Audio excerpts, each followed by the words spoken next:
are watching Business Access TV. Business Access. Business Access. Business Access. Business Access. You are watching Business Access TV. Business Access TV. Serious about business. Serious about business.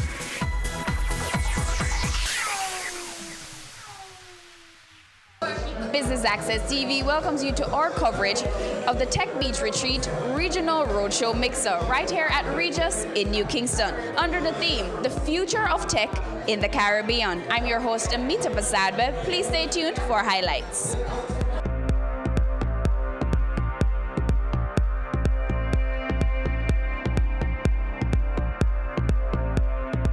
Welcome, one and all.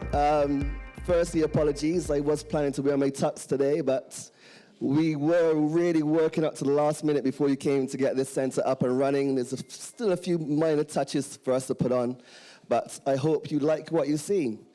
So you are here at Regis. We are the world's largest provider of workplace solutions, ranging from products for if you work from home and you just want a more professional image for your business, if you need to pop in to use a meeting room, or for our core products, which are office space. Fully furnished, or, bells and whistles included, from your telecoms, IT, even down to your gourmet coffee or during the day. So if you want to have a look to see what we have to offer, please grab one of the Regis team, and we'll be happy to show you around. We also have some goodie bags for you to take away when you leave. And in them, you would have a free lounge pass. So we want you to come and test out our product. If you want to leave your business cards, we will be also doing a prize draw for a free meeting room for a day. And also, we're running a promotion. So anyone that signs up for Office Space before the end of November, signs up for at least 6 months, we will give you 3 additional months free of charge. So that's a 33% discount. So looking forward to seeing all of those opportunities and those business cards flying in. So thank you very much for popping down, and please grab one of the team if you want to have a look around. You know, I did a self-guided tour by myself around the space earlier this evening. And, you know, I am shocked at how many offices are in here. It is insane. So when you imagine all of these offices being filled with entrepreneurs and businesses all doing work and the kind of energy that can happen in this space, you really know that we're creating something special here. So thank you again, Darren. And now, Kirk, no wine for you, because I'm going to introduce you right now, the man of the evening, who is going to moderate our panel and introduce our panelists, Kirk Hamilton. Some people in the room may be asking, what is Tech Beach? I always am fascinated but also thankful when people are willing to come out and hear about something that they have not much a clue of. So that's appreciated. Tech Beach is a platform designed to really set firm an ecosystem in the Caribbean around technology and innovation. Most of us in this room are savvy individuals within the corporate world or business world, or we're entrepreneurs, and we all yearn for a different Jamaica, a different Caribbean. A Caribbean that is forward-thinking, a Caribbean that is faster-paced, a Caribbean that ideas can thrive in, and so someone can come up with something and turn it into even more. And as a 32-year-old individual, I always say to people that the challenge I've faced is, for my 3 decades on Earth, the Jamaica I know, as wonderful as it is, has never seen economic growth in any meaningful way. And I've never witnessed transformation. We're now starting to see a change on the island, and we're very excited about it. But what we feel needs to happen is there needs to be greater levels of opportunity for collaboration. There needs to be obviously greater levels of access to capital. But a lot of times we talk about these things without understanding the fundamentals of how these elements interact and how these things come together and really help to create a true economy, right? There's a conversation nowadays in Jamaica increasingly about inclusive growth. You'll hear that term over and over and over. I'll share with you as we step into this panel discussion and as I give you a little insight into Tech Beach. I usually say to people that a lot of these terminologies come into play in Jamaica and the wider Caribbean 5 or 10 years too late. No different than when we talk about technological innovations and such like that. And so if you think about what inclusivity really means, ultimately we're starting a conversation that says outside the walls of this gathering, there are people who should be involved in our economy who for some reason, for just about all of our entire lives, have been left out of the conversation. And it is suddenly happening that our private sector is acknowledging the reality that the more people who can buy my product in a sustainable manner, the better off I am, right? Personally, I don't think it's rocket science, but it is a shift and a trend that has happened in the world that has actually led to the creation of a lot of the platforms that we aspire to and want to see be successful in the region. So when you think about platforms like Airbnb and Uber and the conveniences that these things deliver to us, ultimately they're built on the pillar of inclusive growth, because what they're saying is we can democratize an industry, bring more people into it by utilizing technology to bring down the costs.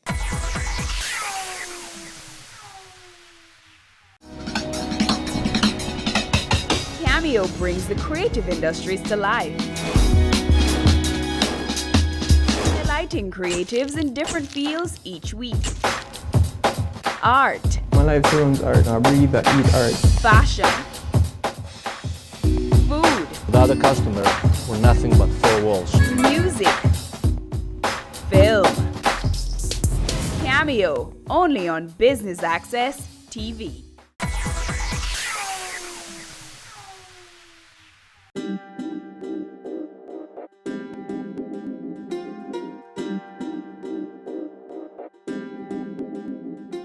The theme of tonight was, or is, the future of technology in the Caribbean.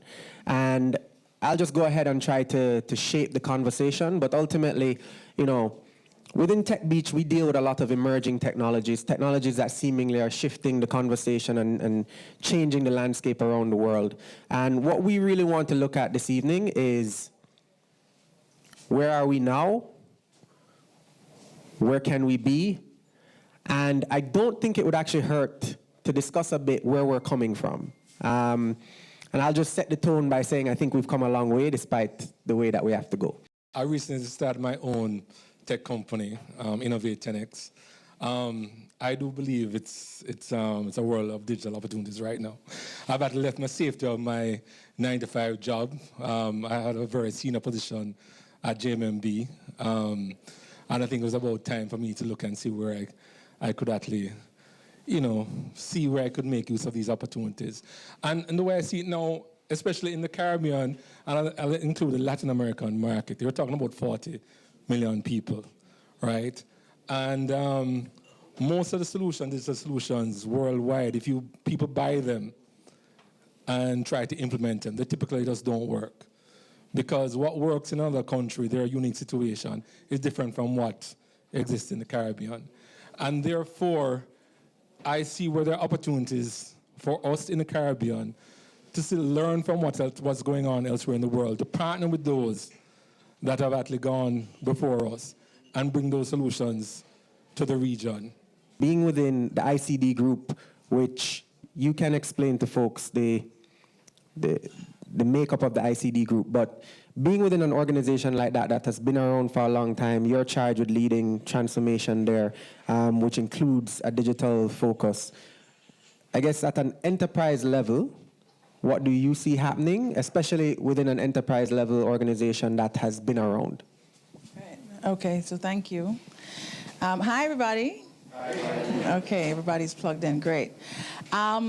So I think the perspective that I bring is actually a bit more unique than just being inside of ICD Group, because most of my working career has been away. And so I've been with ICD for the last 5 years, really charged with, as Kirk has said, transformation. And it started out as digital, but then what we had to create inside is what I think most companies here in Jamaica are missing the mark on, and that is recognizing that in order for digital transformation to be successful, there's a significant amount of people and cultural transformation that has to take place first. And why I say that I think that a lot of corporations are missing that is because outside of even digital transformation, I don't find that in Jamaica there is a significant amount of investment in people and culture, at least not when compared to other countries that I've worked in. And what happens is they tend to push the technology first, push for the change. You know, we need to automate, and you know, we have too many of these things not working, and too much paper, and too many books, and all of that. And so the CIOs will drop a new piece of technology in and say, okay, use that, right? And then everybody's like, okay, make my life more hell, why don't you, right? And so what I've discovered is that if you can enroll the leadership of the organization in where you're headed, from what does transformation look like when you actually have it, right?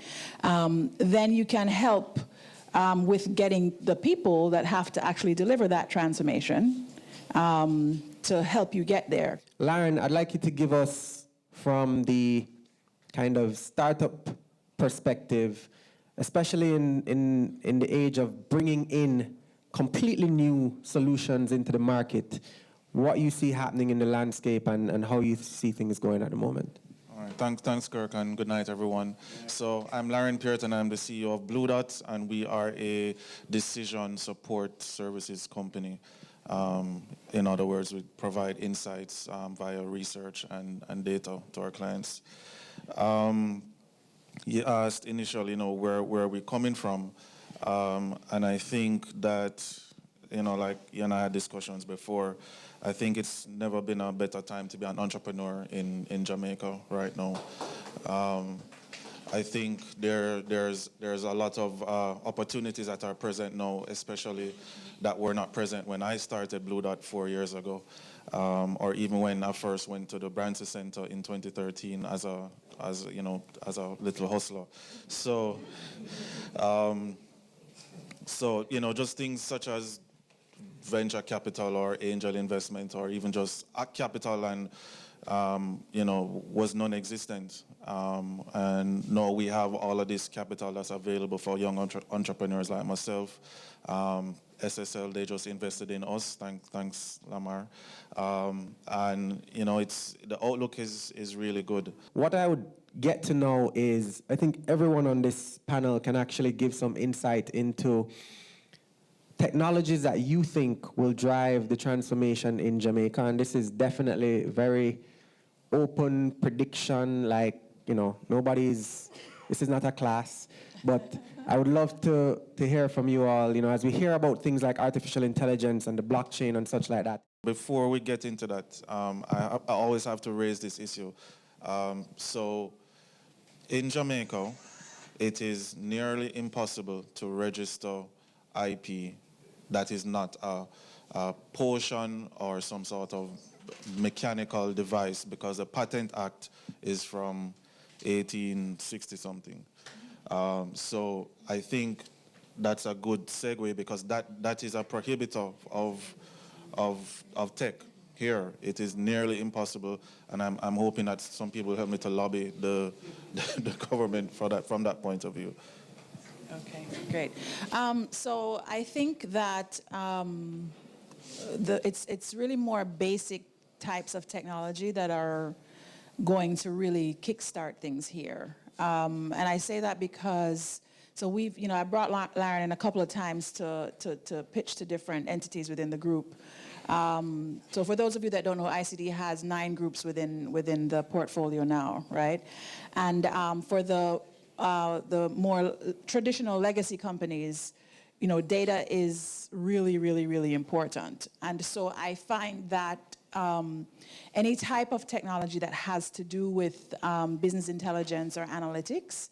I think that type of technology will be quite foundational and is something that people can buy into because they get it. They see how it's going to benefit their businesses.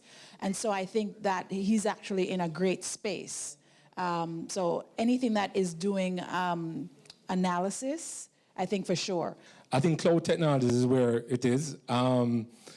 So the larger corporations, they would have gotten a head start because they're big, they have the large IT budget, they have this CRM system, Oracle financial systems and all that. The small enterprise, if they're smart, they can sign up maybe $30 a month US and have a very good CRM system for 5 users or an accounting system that rivals what some of these large organizations are doing. So you can actually have a very efficient organization that rivals the technology that other the larger institutions may have. The cloud technology, like Google technology in terms of sharing and collaboration, that's actually available to everybody. So a lot of these business people, they're so busy, dealing with the sales and the accounting. Again, that's opportunities for entrepreneurs and tech companies to work with these small enterprises and show them that, look, I can really make it a lot more efficient. Robotic process automation has taken on like wildfire over there. It's like where you're giving each person their own personal robot. That's how they're actually pitching it now. But this, again, is cloud-based technology.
Ready for cable for as little as $100? Ready for no monthly cable bill? Ready for 10 TV channels absolutely free? Then pick up our Ready TV box at authorized stores for $4,500. Hook it up to your TV set, then top it up with Ready Credit for 1, 7, or 30 days. Buy now and get $1,000 free Ready Credit and start watching your favorite shows. Pick it up, hook it up, top it up. Ready TV. Prepaid cable TV when you're ready. Now serving Kingston and St. Catherine. Limited time offer while stocks last. Conditions apply.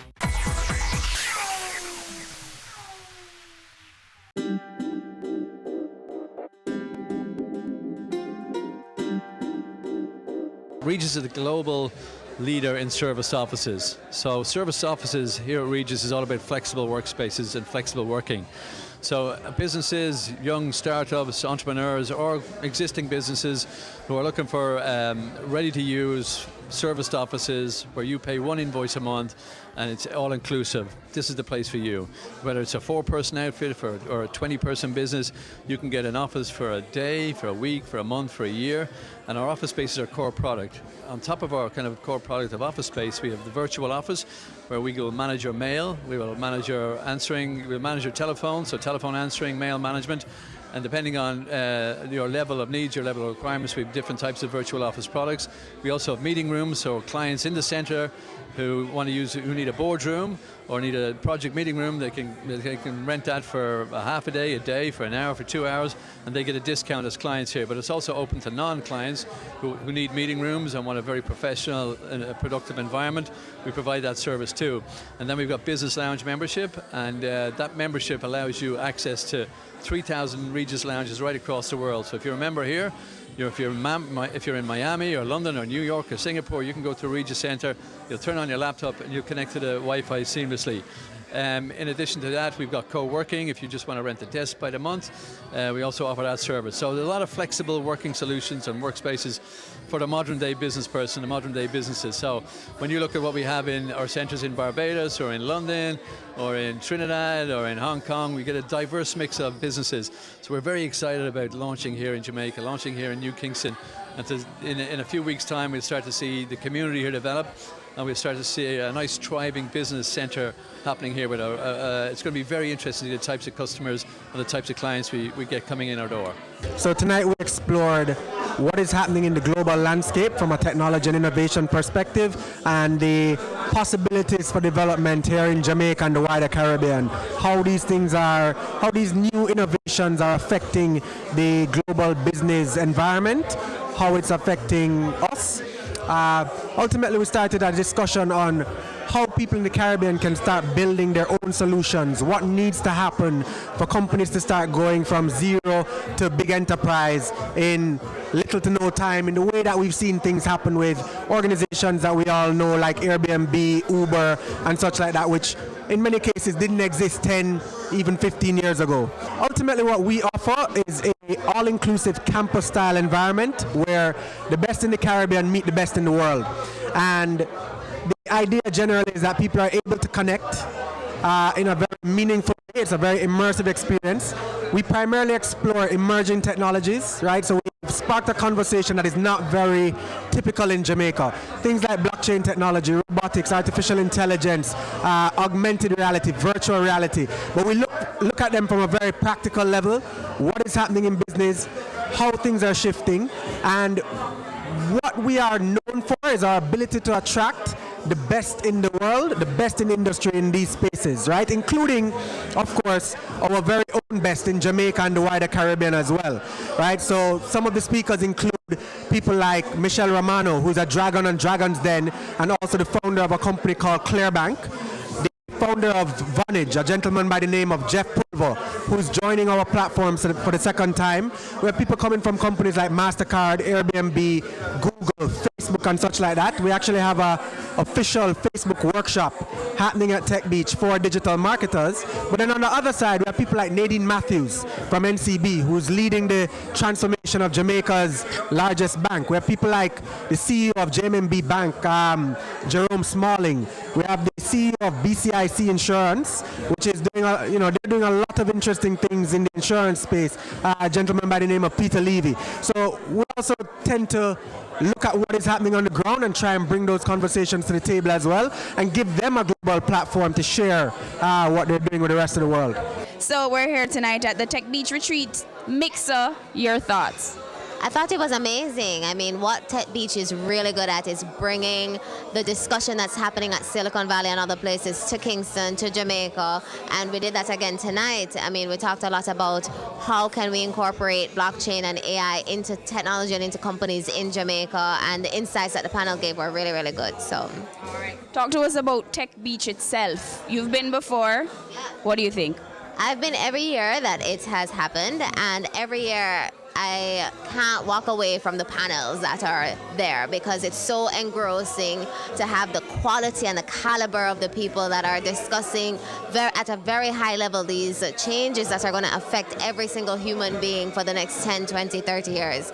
So it's not missable at all. If you're interested in the trends in tech and the future of tech, you have to go to Tech Beach. There's nowhere else to go. Yeah.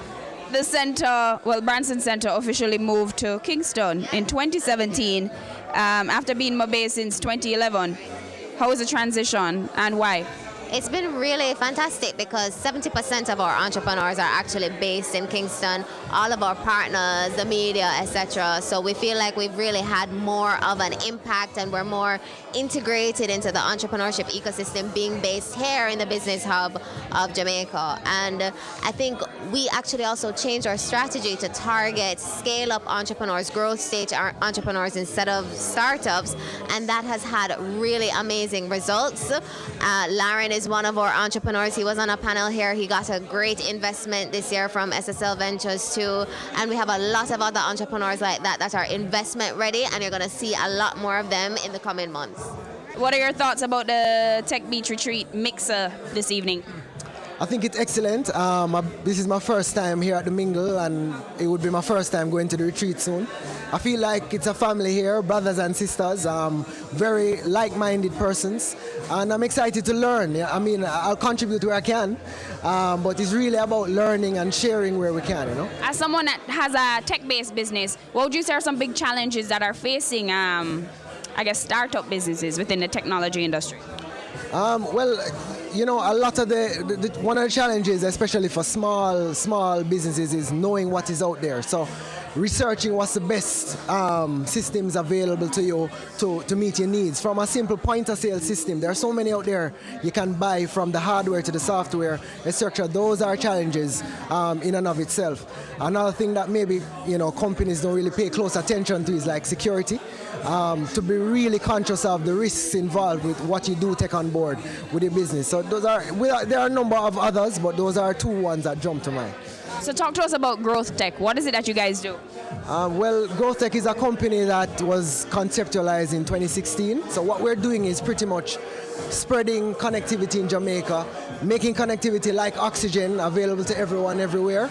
And with that, it segues nicely into this Tech Beach event, where they speak a lot about creating an ecosystem of technology to foster growth in Jamaica. So talk to us about your company, Innovate 10X. Okay, Innovate 10X is a passion of mine, where I'm actually looking at helping companies go along their digital transformation. So we know that there's a lot of technologies out there. There's artificial intelligence, blockchain, big data. It's all happening now. It's now becoming mainstream. But 95% of companies in Jamaica doesn't understand anything about the technology, literally. They're still struggling with accounts payables, inventory management, basic CRM, much less to worry about, where new and emerging technology can help them along their journey. The panel discussion earlier spoke to challenges within our tech industry here. What would you say is one of the bigger ones? It's actually still a matter of a lack of funding. I think most banks or people with the capital don't understand how to fund technology. They're still looking like a physical asset, a motor vehicle, a real estate. Funding a tech business. That's a big problem, because tech business is usually built on an idea that you want to produce something that is software based. It's not something that's it's tangible, something that you can actually touch and feel, right? But we need more people to understand that, to be able to invest in it and feel comfortable that if you stick with the entrepreneur, if they're very determined, you're like to actually make a very good return. Similar like if you're investing in a manufacturing or a distribution company.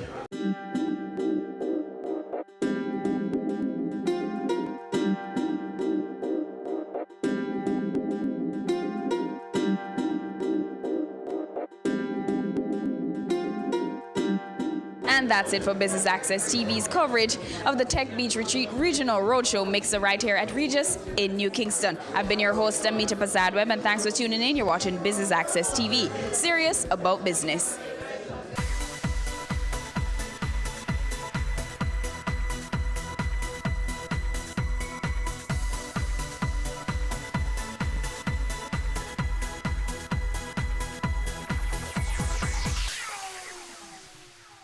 Your business matters.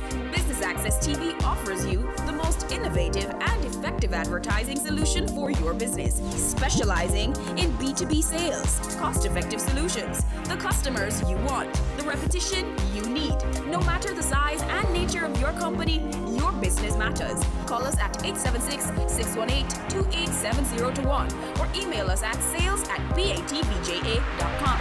Business Access TV, serious about business. Every day you wake up, you have another opportunity to make this little island better, safer, a place where we all can be proud to call home. It's time we all recognize that every little thing we do has an impact on the Jamaica we live in now and the country we're leaving for our children. So promise me this, promise yourself this: no more will we tolerate criminals, even if it's our relatives. Tell them they're doing something wrong. Tell them to stop. Tell them no more robbing our children of the Jamaica they deserve. Tell them no more crime.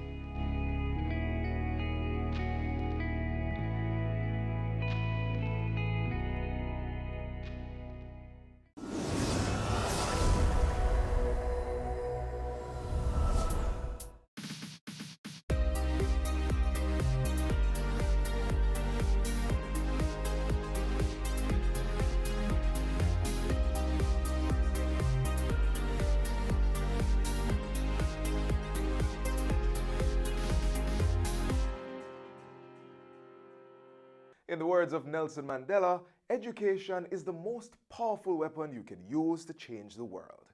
Students, as you prepare for heading back to school, set some goals for this new year of learning. Work towards them and enjoy the fruits of your labor in the end. Welcome to Jamaica Magazine. I am Theodore Henry. We have an interesting show lined up just for you, so stay tuned as the magazine unfolds.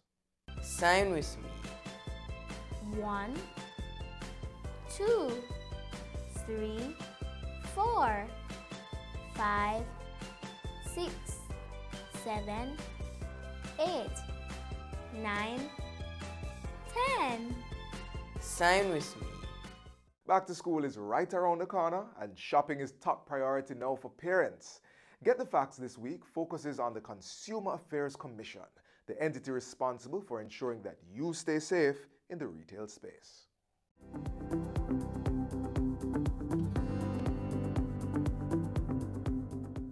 Welcome to Get the Facts, the program that provides you with information on government's policies and initiatives. I'm your host, Enthros Campbell.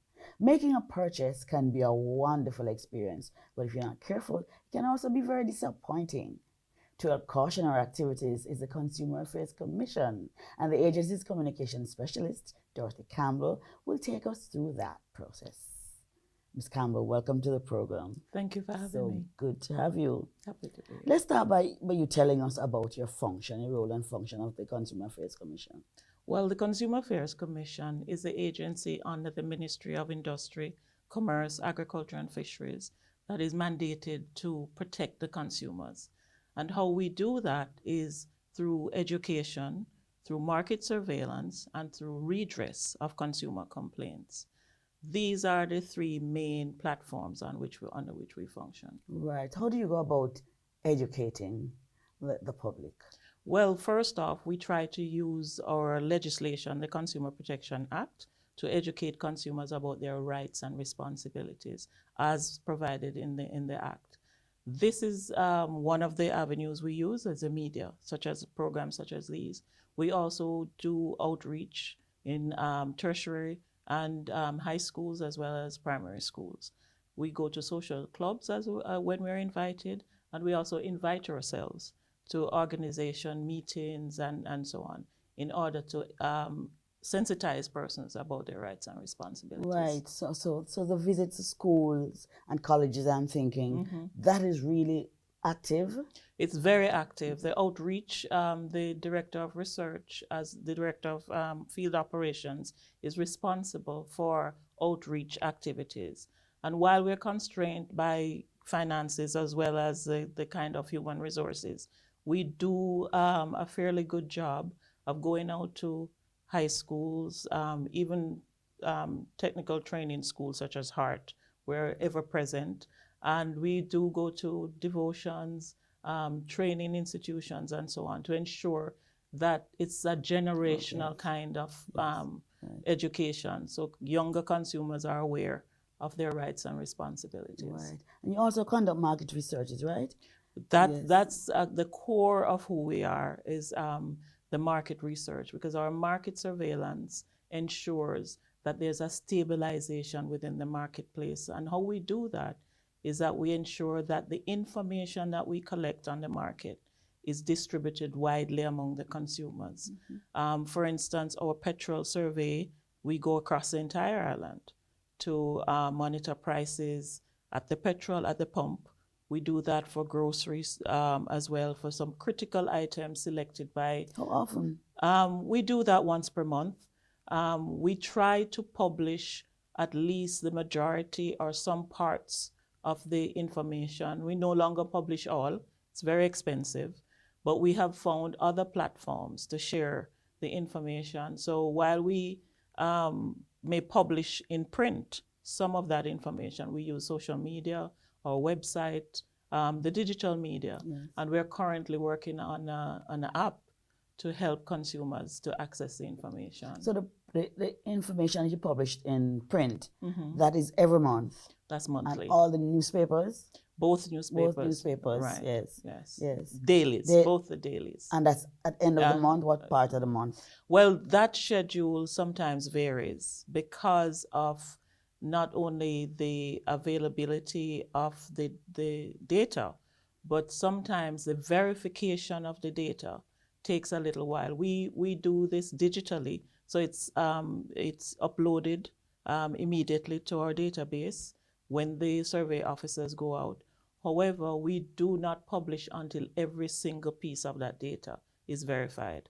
So sometimes there's a glitch, and sometimes the verification process takes longer. So our schedule may be off a week or two, but we try our best to ensure that following the data collection, verification, we publish at least a couple weeks after that. So what can we find in that publication? What is in it? How much bread is selling for here? How much is selling? What do you put it? How can we benefit as consumers? Well, my CEO, Mrs. Dulcie Allen, would get me if I didn't give credit where credit is due.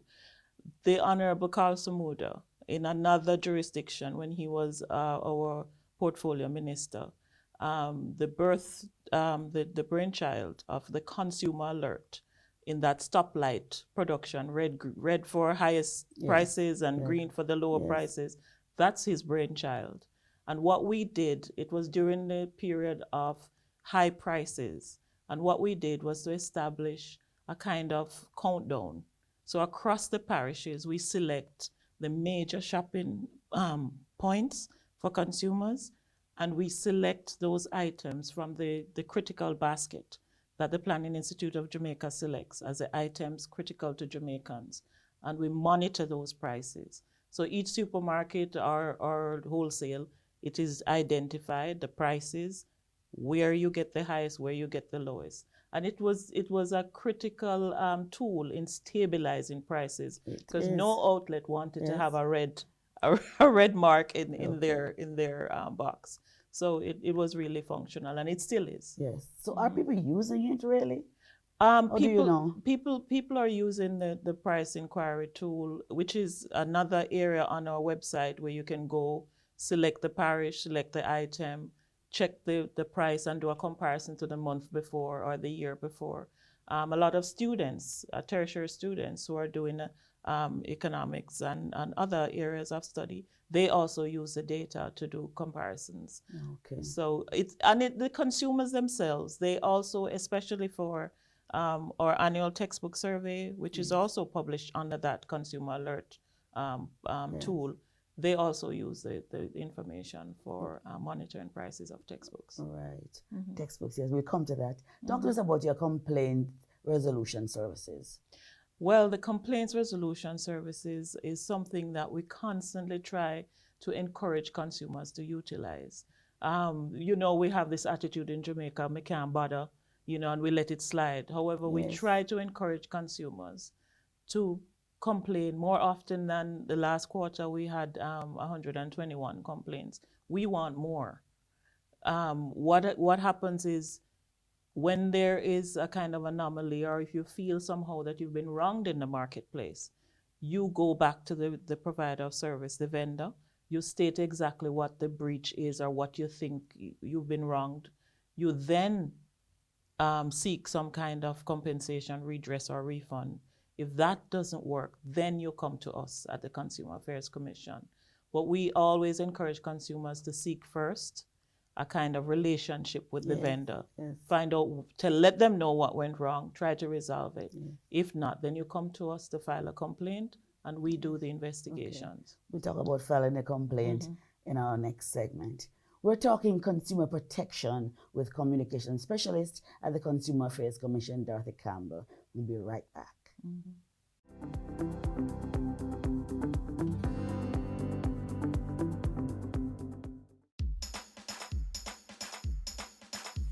We want a productive Jamaica. We all are productive Jamaicans. Productivity to move forward on this land. Productivity, that's the way to go, we should understand. Productivity is the way to go for all us Jamaicans. Small business, big business, old and young, we are tell every woman and man.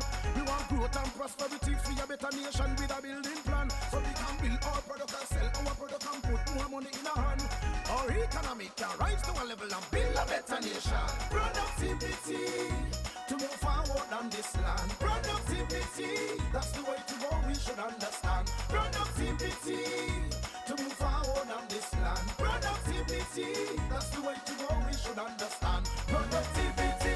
Productivity, Pathway to Prosperity. A message brought to you by the Jamaica Productivity Center, a department of the Ministry of Labor and Social Security.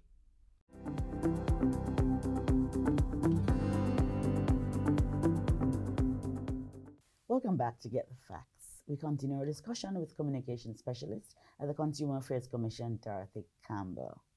Ms. Campbell, what are some of the more frequent complaints that you get from consumers? Well, the Consumer Affairs Commission has registered ever since we have been keeping records of complaints that the highest amount of complaints we receive are on about appliances and electrical equipment. It has always been that. And secondly, on motor vehicles. On motor vehicles. And then there are other categories that fall below Right. that, like furniture and etc. Okay. But it has always been electrical equipment, electrical appliances and equipment. Yes. So how do you deal with complaints? And what's the process of getting, you started talking to us about that in the earlier segment. Right. Well, what we do is that we encourage consumers to complain wherever they are. So if you're in the store and you are having a problem, or you're at the mechanic or wherever you are, you contact the Consumer Affairs Commission for anything unresolved. You may contact us by phone, you may email us, you may even send us a WhatsApp if you choose. Or you may walk into our offices in Kingston, Mandeville, or Montego Bay, and you sit down with a complaint officer who are, I must say, have been trained in dispute resolution strategies. Okay. Right. So they're equipped to deal with the aggressive sometimes. Dispute though? Because sometimes the confrontational way in which these cases evolve, you have to have the skill to get them to calm down in order to get some progress with the towards resolution. So we can complain from our phone by sending you a text message, an email, or go to our website, yes. because our website does afford a complaints form. You can submit that. The complaint officer will then use that to contact the consumer. Yes. However, we must say you must always give us a contact number that is workable, working, and that we can use, because the first step is to speak with the complainant and then with the vendor, so that we can put the information together to determine whether or not. So I filed my complaint. How long is this going to take? Well, it depends. Some cases take 24 hours, some take 24 minutes, because very often a complaint comes to us because of the unwillingness of compromise between both the vendor and the consumer. And a simple intervention by the CAC would resolve that issue. However, it may also take 24 days if it's a case where, for instance, we need a third-party expert to either run some tests and give us an independent report, or if we need the Bureau of Standards of Jamaica to test an item.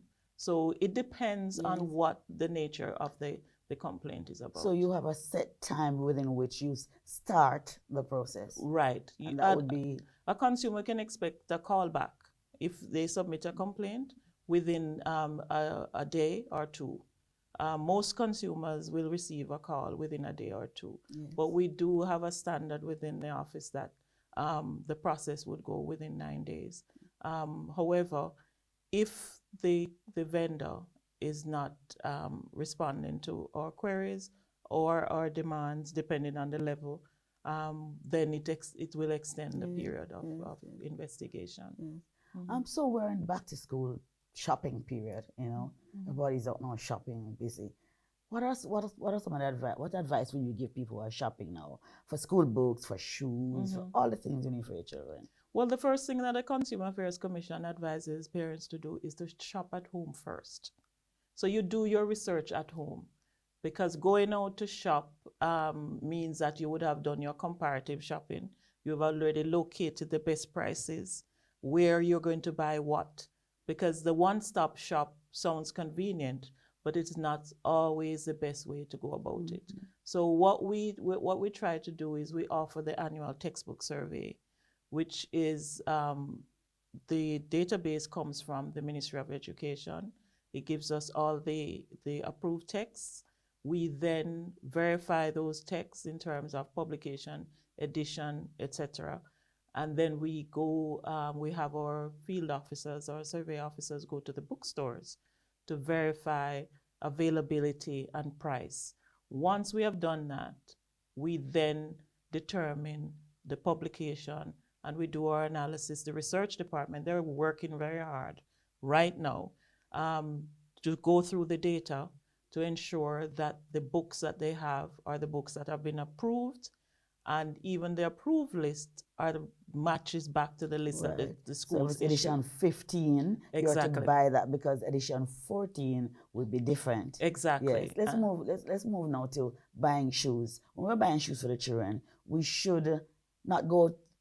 There are some tips not to go in the evening or what else? Any advice on that? we normally ask consumers to be wise about shoe shopping because what happens is that the body functions in a weird kind of way, especially in the summer. And the kids, they're playing football, they're doing everything, the feet are swollen. Right. So they fit differently in the evening than in the morning. And always take the child with you. And It's always take the child with you because they do their growth spurts in the summer. Yes. So you might think you have a size 6 when you go, it's a size 7. So to prevent having to return an item, and I talk about, is there a returns policy? There's not a general return return policy. I went to buy something last week, and the person in the store told me, I cannot return it. I said, what if I take it? So it doesn't work. Can I take it back? She frankly said, she just said no. Well, what?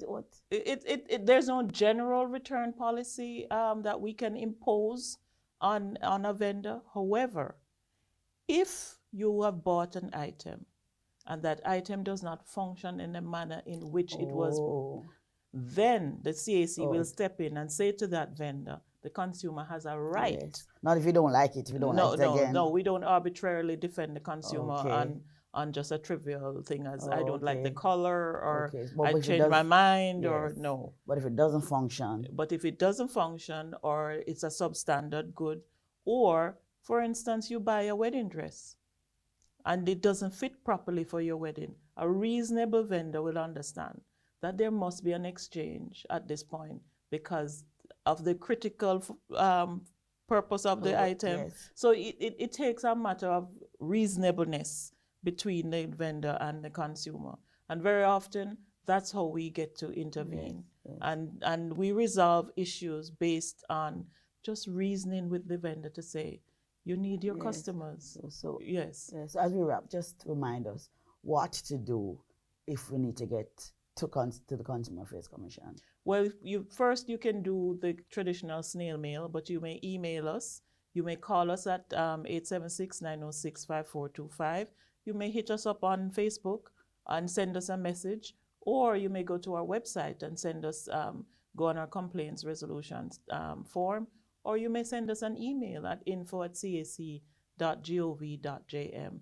And if it's a complaint, if it's advice, if it's tips for back to school, whatever the reason, consumer alert publication, we're saying hit us up on any of those. And we're going to now put a plug in because we are now about to launch our free app.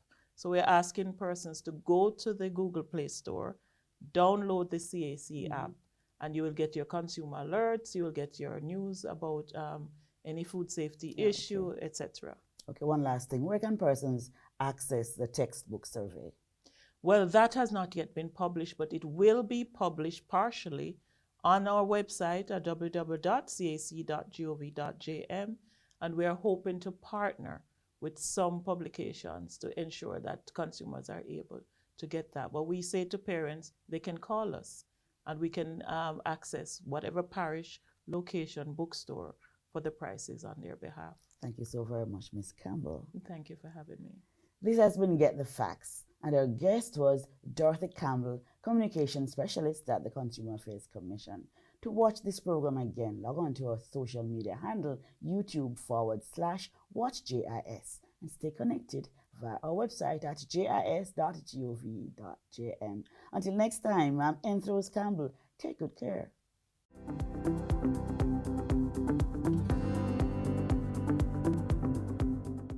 Did you you know, the consequence of not exercising, consuming excessive sugars, trans fat, sodium and alcohol, and smoking is that sooner or later you will become seriously ill? These are known causes of non-communicable diseases, known to damage critical organs in the body, rendering them dysfunctional, leading to premature death. Avoid the unhealthy habits, treat your body right, eat well, exercise, and live longer, more productive lives. It's never too late to start the healthy journey. So check out this next feature to find out the nutrients your body needs to ensure good health.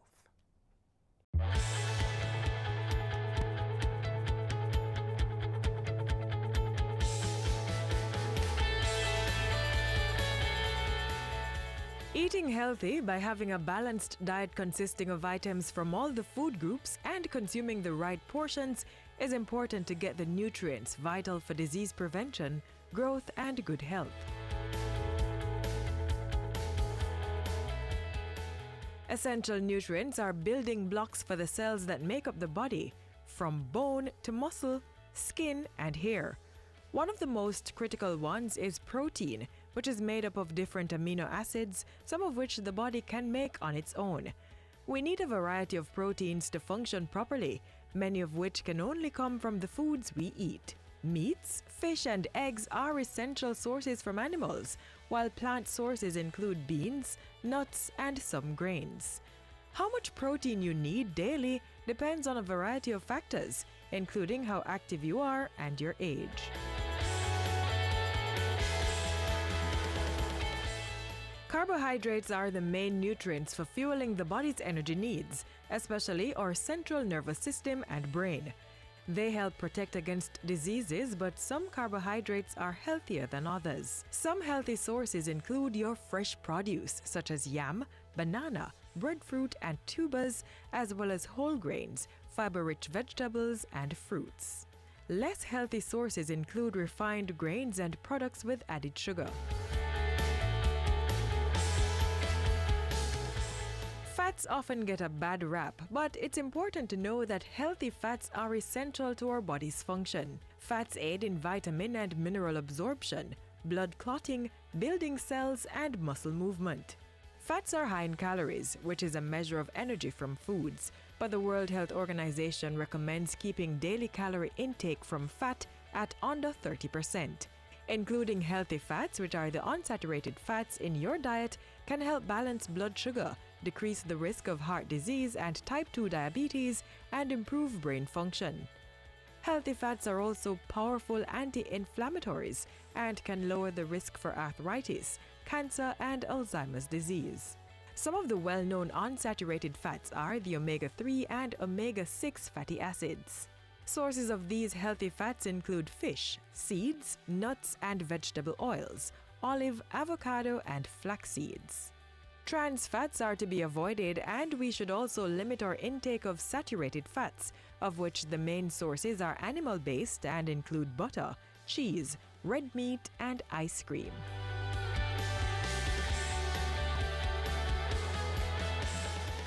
Vitamins are organic compounds essential for normal growth and are required in small quantities.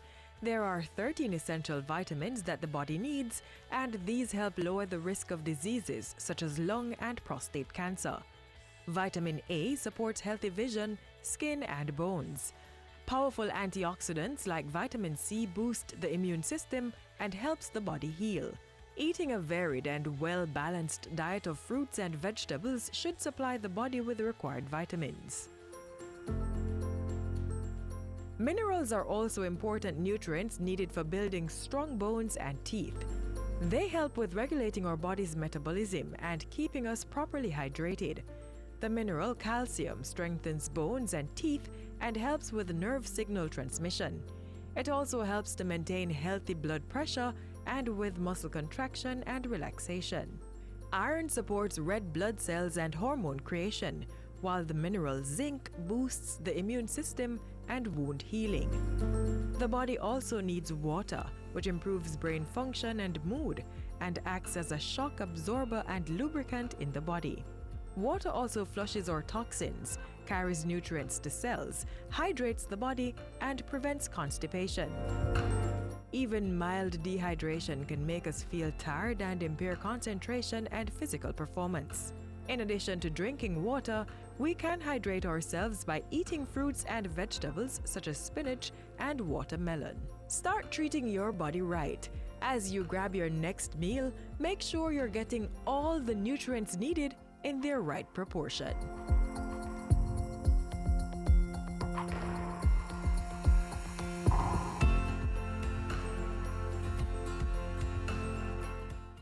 Jamaica Social Investment Fund, JSIF, celebrating over 20 years of investment in community development. JSIF has forged relationships with international funding partners as well as private and public sector entities. Let us continue to invest to reduce vulnerabilities. Let us build our social capital and resilient infrastructures to ensure full participation in Vision 2030.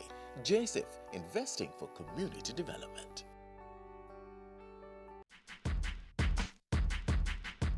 The new school year is just a week away, and the State Minister for Education, Youth and Information, Alanda Terrelong, has a message for you.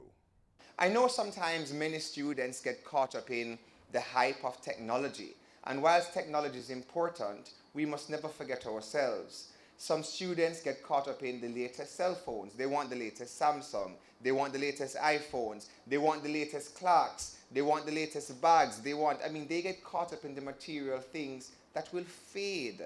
I guarantee you, young men and young women, my young kings and my young queens, that your education is the one thing that will never, never leave you. Your education is the one thing that no one else can ever take away from you. Remember your goals, remember what you stand for, and make the best of your education as we make Jamaica the place of choice to live, work, raise families, and do business.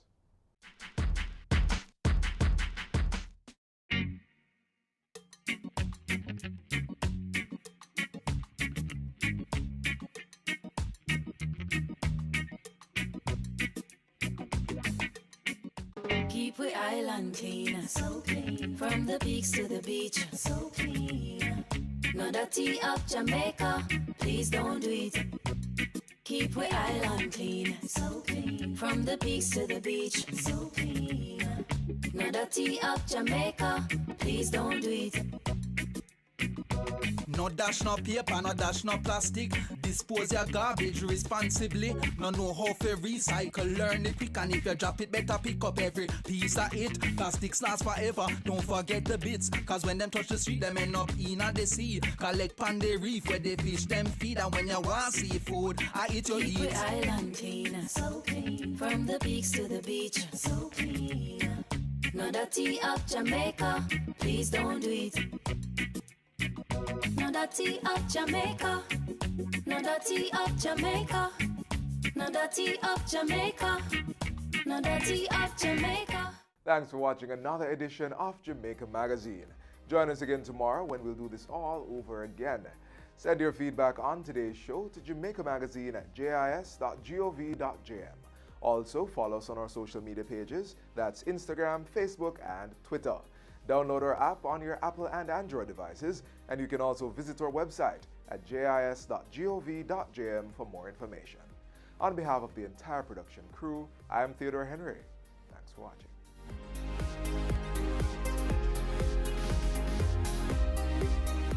This has been a production of the Jamaica Information Service, the voice of Jamaica.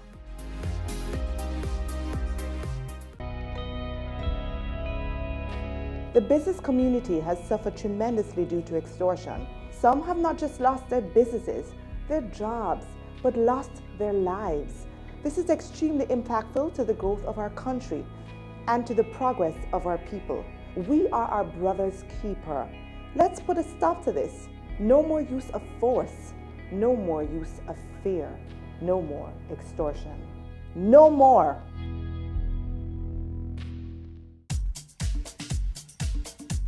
Housing schemes were introduced in Jamaica at a time when many Jamaicans couldn't afford to own a home.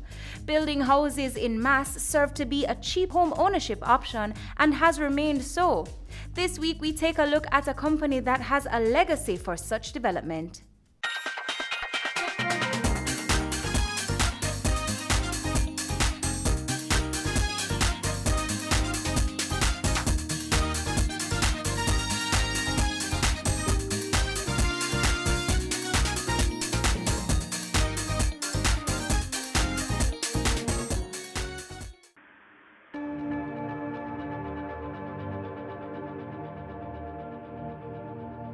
I am Janelle Brown, Marketing and Sales Manager for Wicon, West Indies Home Contractors Limited.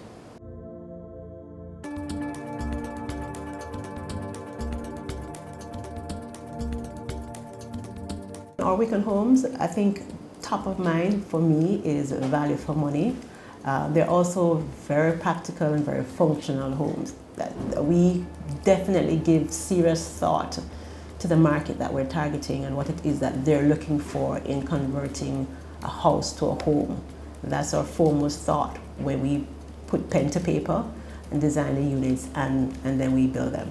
We have been known and we continue to be known for mass construction. Building communities, building a nation is our motto.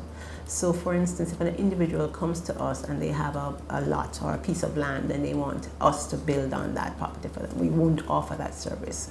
That's not something that we offer. What we go out is we look for tracts of land that we can do several units on, and then we build out those units and then we sell them to our clients.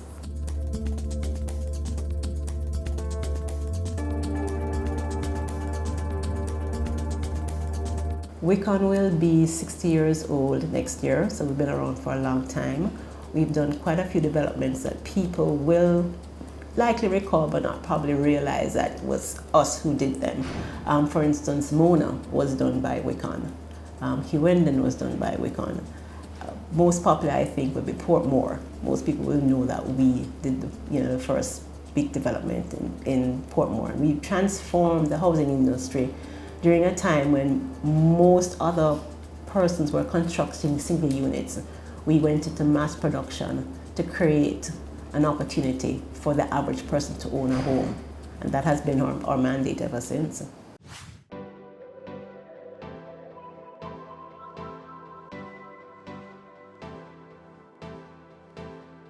So we began in 1958 officially, working through our own units and then moved into partnerships with varying other entities. We have since moved away from those partnerships and we're now back on our own doing our wholly and solely owned developments. And we've learned a lot during those partnerships. I think the exchange of ideas has been good for both parties that benefited. And now we have developed what we would say are units that are more geared towards the mid-tier market, having initially focused more on mass. Not that we're moved away from the mass because we are still going to be doing mass products, but at this point we're doing a bit more. We're showing the Jamaican populace that we can do both. We can offer mass and we can offer some a little bit more upscale units as well.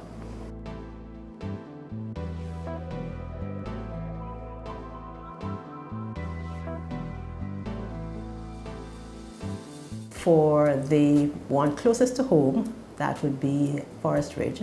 That's just up the foot of Red Hills, not even 1 minute away from the base of Red Hills. Those we offer combination units on, so they currently have studios, 2-bedroom apartments, 2-bedroom condos, and 3-bedroom condos.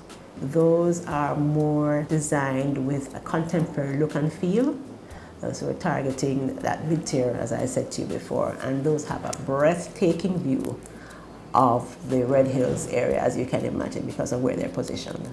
So those are our most current developments. Because it's studios going up to condominiums, they range from 16 to 34, depending on what you're choosing.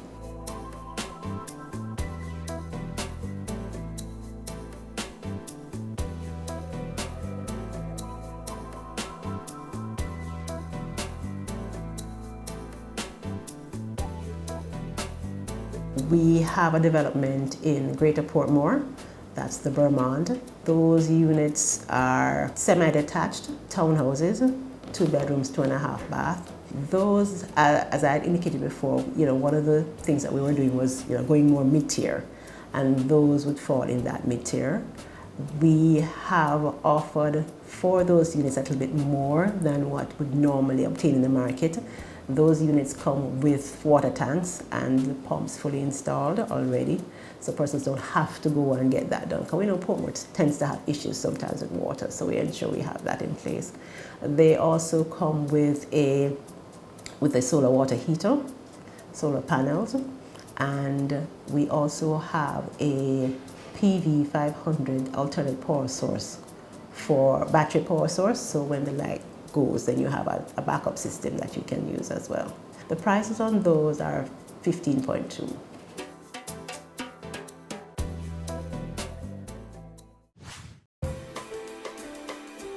Hi, welcome to the Bermond. Come on in.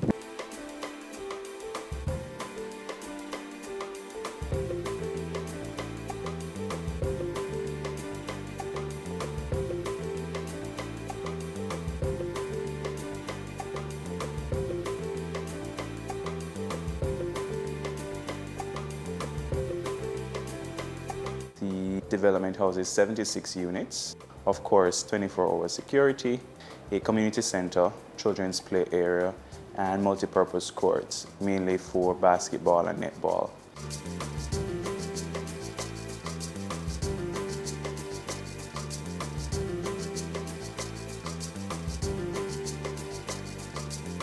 All the units that we have constructed are 2 beds, 2.5 bath townhouses, which is an under roof of 955 square feet and an overall lot size of 1,800 square feet. Of course, living, dining, kitchen, covered patio, and an enclosed wash area.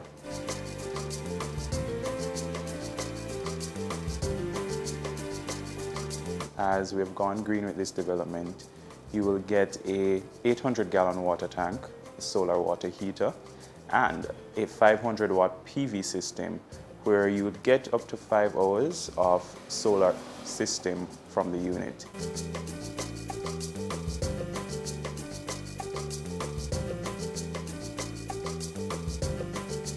We take our first break here on Home Sweet Home. More when we return.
Have you seen it?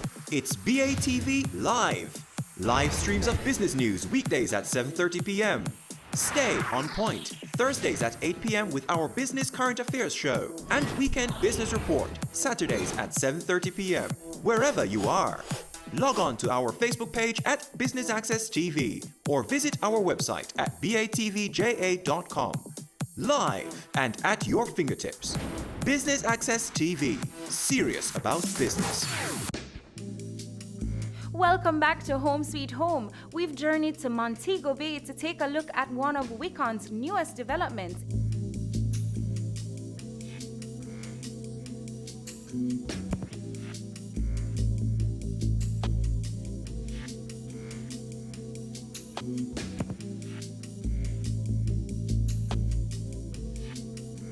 I am Dawn McNaughton. I am the customer service and sales coordinator for the Meadows of Irwin Housing Development here at Montego Bay.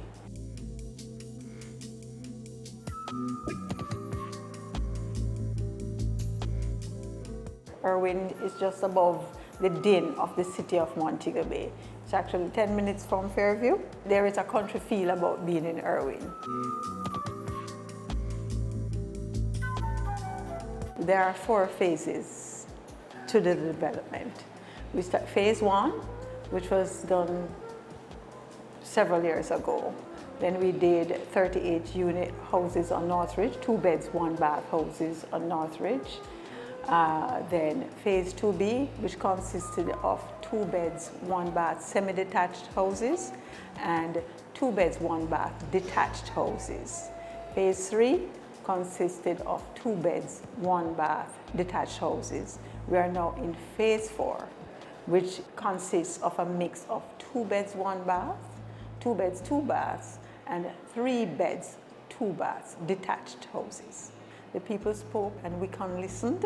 They wanted bigger houses, and based on the NHD increase in the benefits, most persons are now able to afford the 2 beds, 2 baths houses.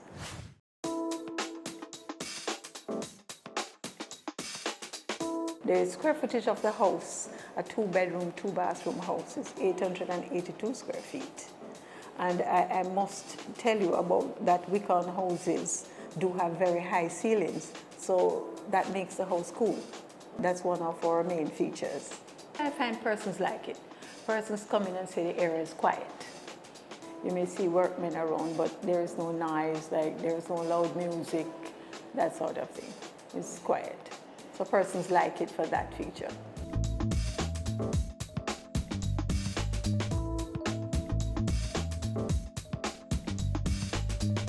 Our 2 beds, 2 bath houses start at $11.8 million.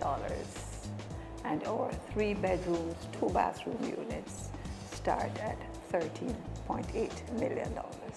The acreage of the entire development, it's 147 acres of land. So in the Meadows of Irwin development, there are amenities.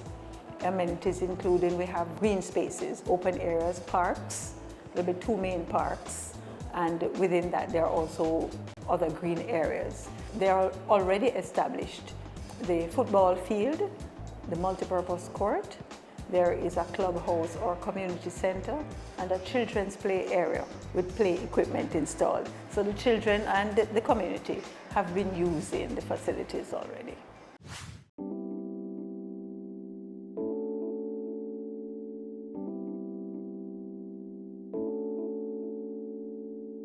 Persons may come in, we guide them through what the process is. We show them what we have available. We go through showing them the model units. And persons, based on our map, persons look on our map and decide, okay, I want to be here and I want to be there.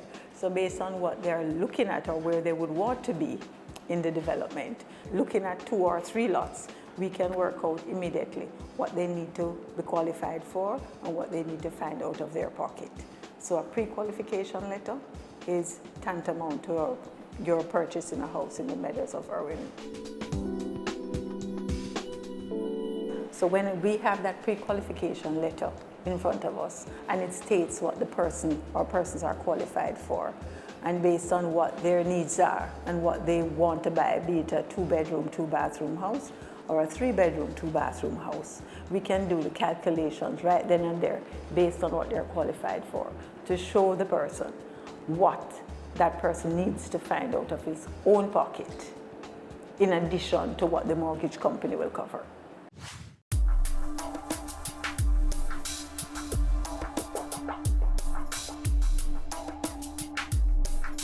This is the master plan of the Meadows of Irwin housing development, and it's labeled, Phase 1, you entered here. So this is the entrance, this is the guardhouse, and you came down to us here. So this is Phase 1. Those houses that would have been on your left when you were coming in, that's Phase 1. Now we are in Phase 4, as I had said to you. So you will see all phases of construction going on in some areas of Phase 4. Phase 3 was already done and they're occupied, and Phase 2B was already done, already occupied, all of this. We are just now finishing up in Phase 4. So we have houses that are in different areas of readiness. So we handed over all these 50 on top of the hill. We're preparing another 20 for handing over shortly. By next week, we should be handing over, while other units are in the process of being inspected. And then you see some houses that have roofs on, some that is being prepared for roofing, that sort of thing. Lots vary by size and shape, so it's what you want. So you can always get a bigger lot, you can get a big corner lot like this one.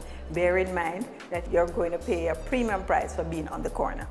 For any lot that you have a wide expanse of backyard or yard generally, you're going to pay more, because there is a standard lot size. Standard lot size is 3,800 square feet. So anything above that standard, you are required to pay more. There are advantages to being on a corner, you know. You can always have another gate that you drive in from the side and have your carport to the back of the yard. So there are advantages. There are restrictive covenants. We ask that you maintain the exterior color that you are given with the house. You will know what the color is because we give you a homeowner's manual with the name, the color, the brand, and everything where you can access this. So once you do an expansion, you're expected to carry the exterior color onto the expanded area. Another restrictive covenant is that you're asked not to build on top of the existing house. You cannot build a garage or carport to the front of the house. You can expand, your expansion should be at the back of the house. You cannot change the front because all the setbacks have already been observed. So if you're going to expand, you must, of course, have your drawings done by an architect. A reputable architect must warn you. And these drawings should be submitted to the parish council for approval. Once you have your approval, you build according to the approved plan. And us as developers, we ask that you deposit a copy of that approved plan with us. It's a fenced community, and it consists of a guardhouse at the entrance exit. It will be manned by a security officer to control the flow of people coming in and going out. The advantage of having one entrance exit, that you're able to manage who comes in and who goes out. Here's a police post here. The police post is in the community. Here is a clubhouse, the children's play area, the football field right here, and the multi-purpose court here. So there are things in place for children to be active and not cooped up in the house. The adults as well. This map is showing you all of Phase 4. Yes, wherever there is a pin, as you can see, pins all over the map, it means that the unit is already sold. Yes, so we just have a few left to sell. Yes, so wherever you don't see a pin, you can choose your lot.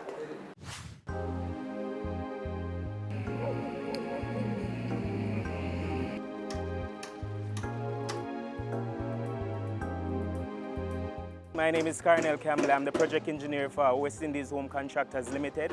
That's WICON. My typical job entails one that involves the full supervision of all construction activities on site. Starting from the foundation, that's from checking reinforcement, ensuring that everything is in the right place, plumbing, electrical, followed by spraying at the foundation, because we spray the foundations for like pests or pest control. Additionally, once the foundation is cast, which I also order the concrete, measure up and order the concrete, once that foundation has been cast, it's down to the fabrication and applying the formwork, which we use aluminum forms. Once the formwork has been done, we prepare for the casting, which we either use island concrete or premix. Once the casting has been done, which that normally takes like a few hours, after that has been done, we prepare for roof framing. That is a typical roof framing. Once the roof framing has been done, it is followed by sheeting, which, as you can see, that's the sheeting which is done by a TMP, Tropical Metal Products Contractors. I supervise those works in terms of ensuring that the roof is level, ensure that everything is in order for the sheeting. Once sheeting has been done, I organize with Alcor, who supply the windows as well as provide the labor force to get that done. So we ensure that the windows are installed according to certain specs, ensure that the windows are caulked, as well as ensure that all locks are in order and everything is functioning well according to the window specs. Additionally, once the windows have been installed, we ensure that our masonry work are intact. I supervise the masonry work as well. Additionally, once the masonry work has been done, we sure coat the unit. Sure coat in terms of plaster the walls, ensure that they are adequately prepared for painting. Once the sure coating has been done, it's time to sand and prime the unit. Once the unit has been sanded and primed, which supervision is done for that as well, we install the cabinet fixtures. Once the cabinet fixtures has been installed, we go to the plumbing fixtures in terms of bath, what you would say in terms of face basins, everything along that sort in terms of plumbing, ensuring that everything is intact.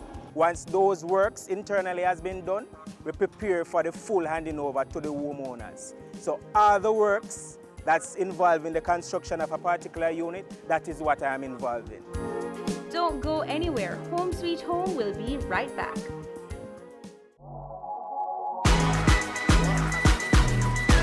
The Good Life, your trusted source for useful health and wellness information, lifestyle tips for the mind, body, and soul.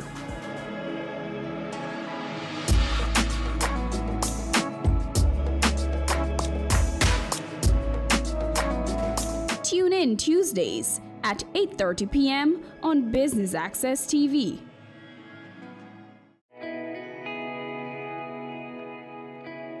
Violence is bad. Violence against our innocent little children is terrible. Pretending not to notice when we know or suspect that a child is suffering is awful and morally wrong. In the words of the great Nelson Mandela, there can be no keener realization of a nation's soul than the way in which it treats its children. Think about that for a second. I have a voice. It's one of my gifts. I intend to use it on behalf of our children. No more violence against our children. Make your move to stop violence against our children right now. No more. No more. No more.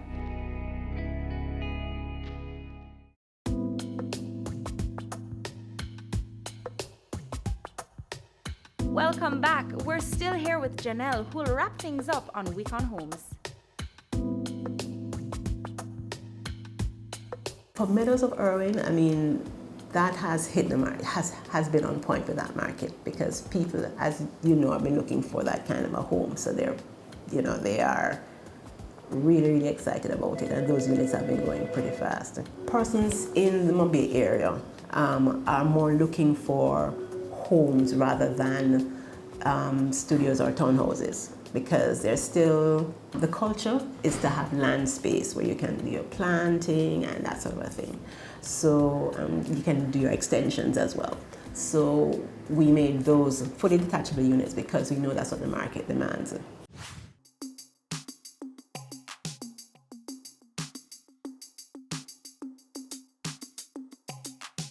In the Portmore area, the Greater Portmore area, we know that a lot of the units are semi-detached. And so we went for that. The more you come into Kingston now, you know that land is tight and there are a lot more apartments and that sort of a thing. So that's hence we went for the design for Forest Ridge. For the Vermont, they haven't moved as fast as we would have liked. And I think because it's the first of its kind in that area with those amenities like the water tanks, the solar panels, the alternate power source supply, the pricing on them is a little bit more than what people had anticipated. So they're not moving as fast as we would have hoped, but they're still going on the market.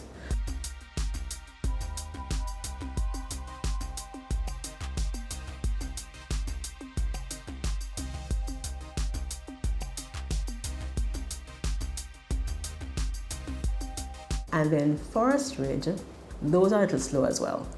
The closer you get to Kingston, there's a lot more opportunities for alternate homes. And we find that the construction industry has really taken off a lot. As you can see, everywhere you go, you see buildings going up, whether they're townhouses, apartments, etc. So the competitive playing field there has been a little bit tighter for us. So those units haven't moved as fast as we would have hoped as well.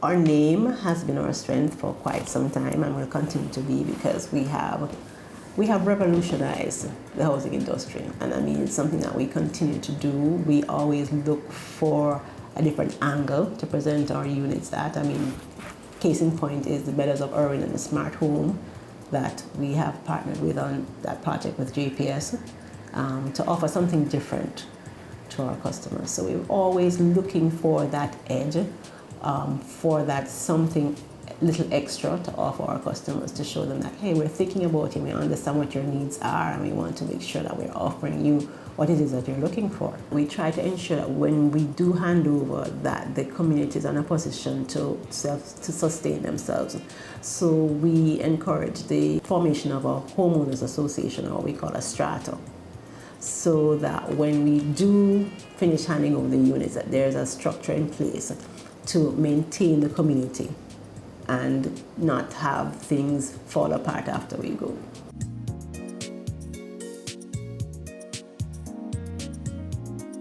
We've come to recognize that there is a viable market overseas in the Jamaican diaspora. And for that reason, we have, for the past couple of years, been focused on going out to the diaspora, meeting them where they are and sharing with them what we have to offer in terms of our units. And as it stands right now, we have persons who live overseas who have bought units at the Meadows, and we do have persons who live overseas who have bought units at Forest Ridge as an investment option for them as well. So we know that there is opportunity there, and we have been aggressively pursuing the diaspora market for that very reason.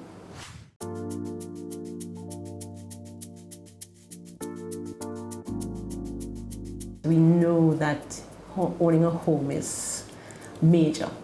It's major. We want to ensure and reassure our customers that yes, you can do it. We will work with you, we will guide you, ensure that you bring in all the necessary documentation so you can purchase your home.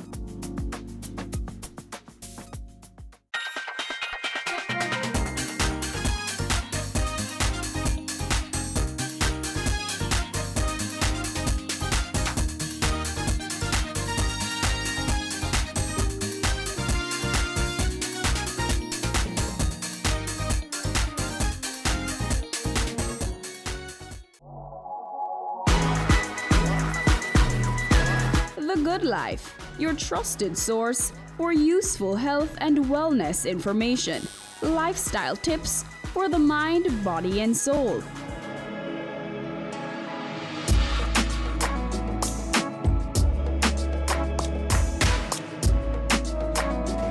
Tune in Tuesdays at 8:30 p.m. on Business Access TV.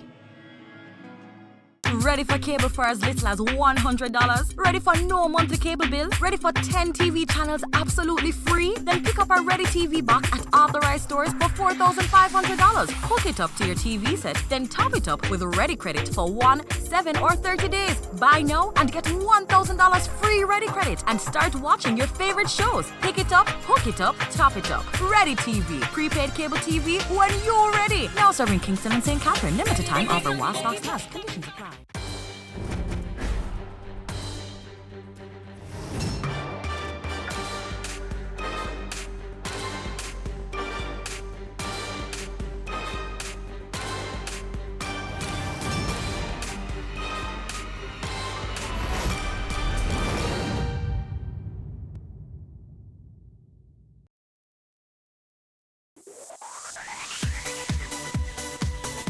watching Business Access TV. Business Access TV. Business Access. Use access. Business Access TV. Serious. Serious. Serious about business.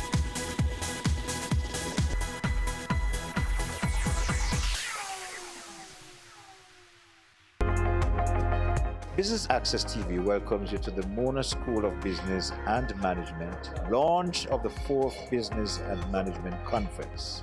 Stay tuned for the highlights.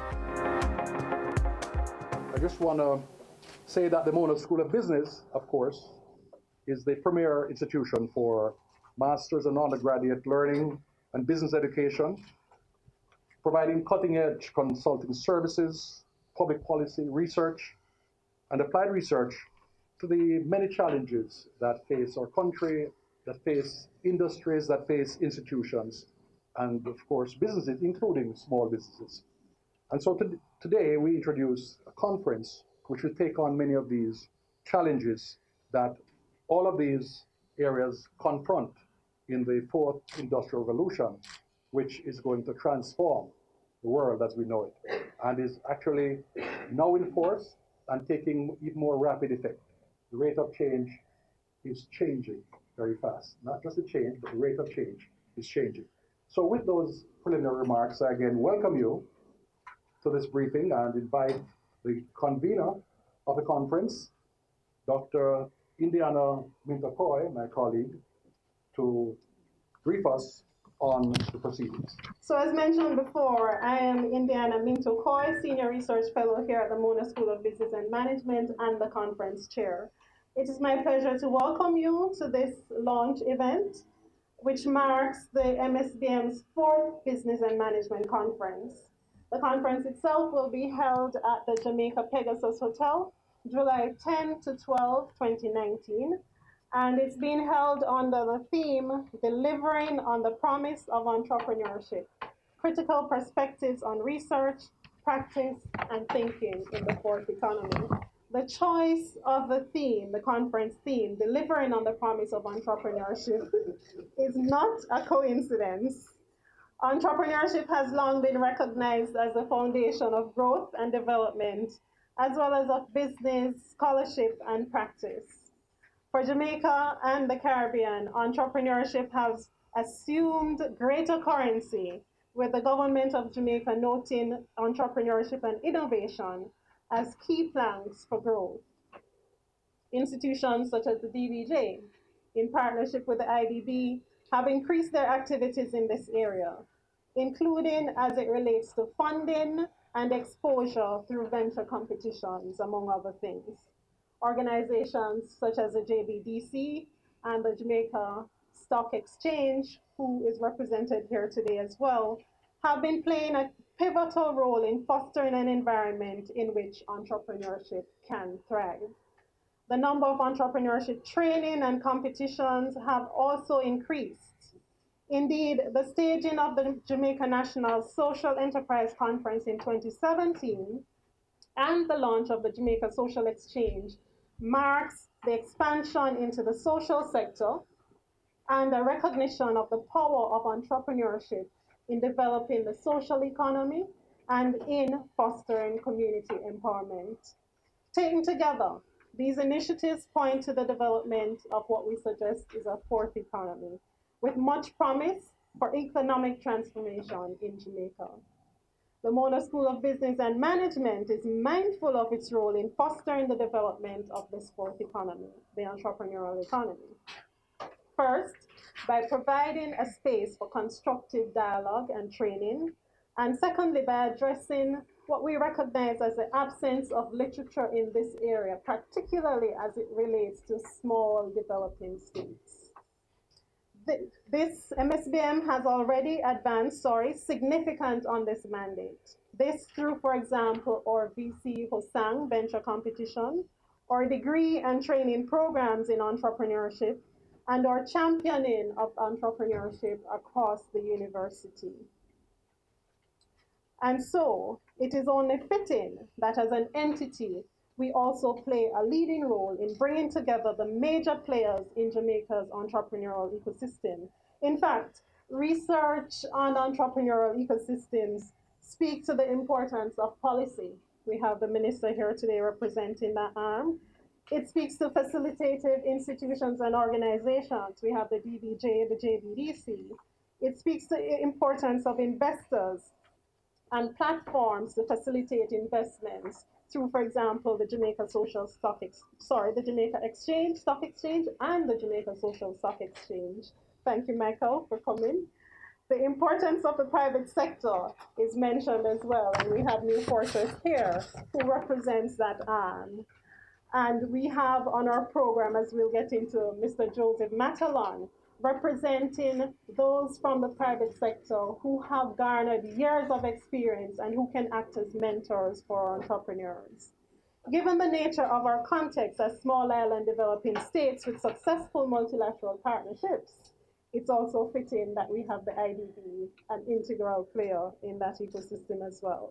For us, the university, academia, the research speaks to the role of research and the role of the university as a key part of this entrepreneurial ecosystem.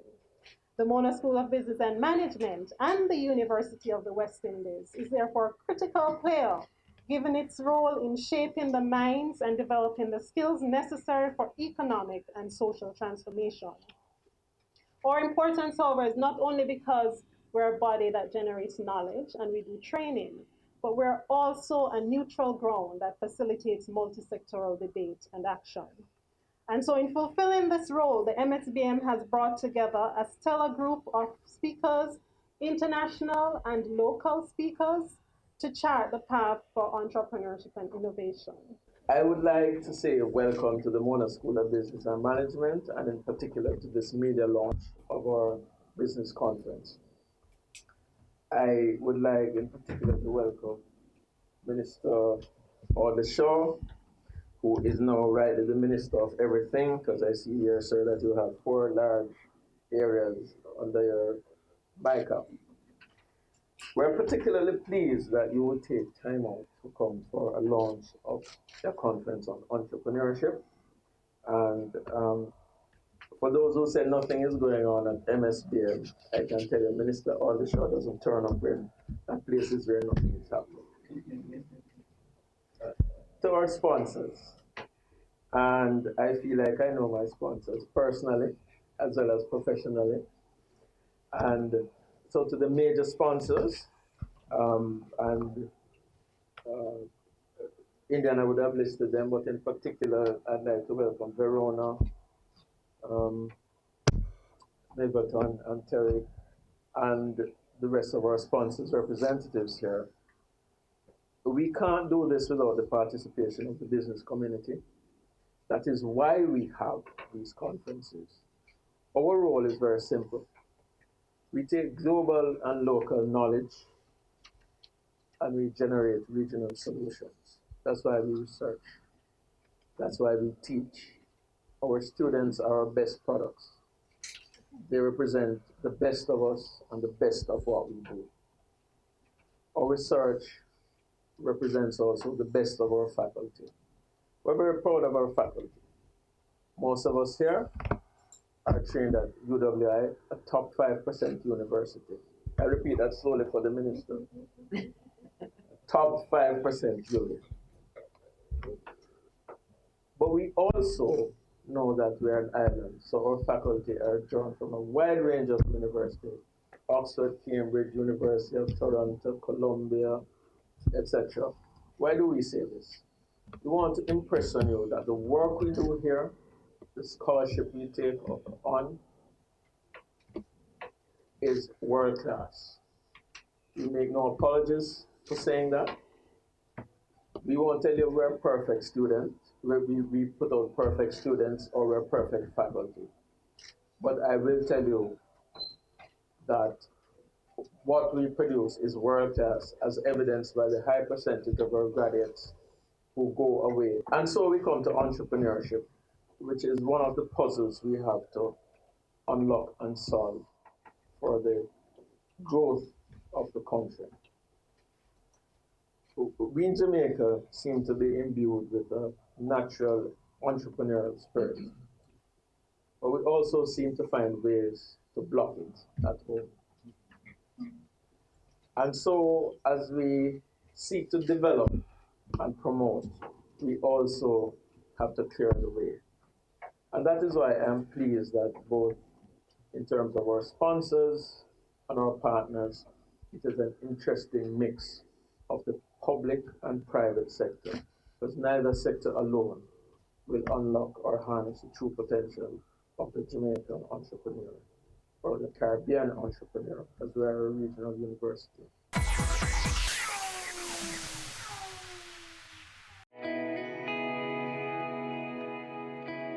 Violence is bad. Violence against our innocent little children is terrible. Pretending not to notice when we know or suspect that a child is suffering is awful and morally wrong. In the words of the great Nelson Mandela, there can be no keener realization of a nation's soul than the way in which it treats its children. Think about that for a second. I have a voice. It's one of my gifts. I intend to use it on behalf of our children. No more violence against our children. Make your move to stop violence against our children right now. No more. No more. No more.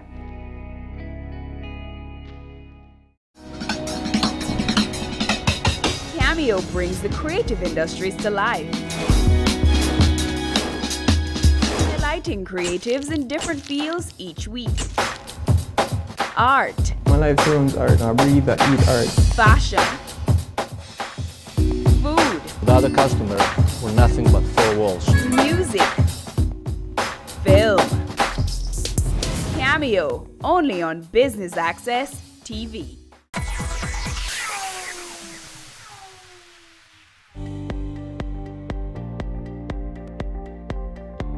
On behalf of New Fortress Energy, I am really delighted to join you for the media launch of the 4th Annual Mona School of Business and Management Conference, which this year looks at entrepreneurship, which is a big passion of Wes Edens, our founder. We are indeed happy to be partnering and once again to continue shining the spotlight on the entrepreneurship ecosystem in Jamaica, which is a big passion, as I said, for our founder and chairman, who believes in the powerful effects of how entrepreneurs can fuel the engine for vibrant economies and job creation.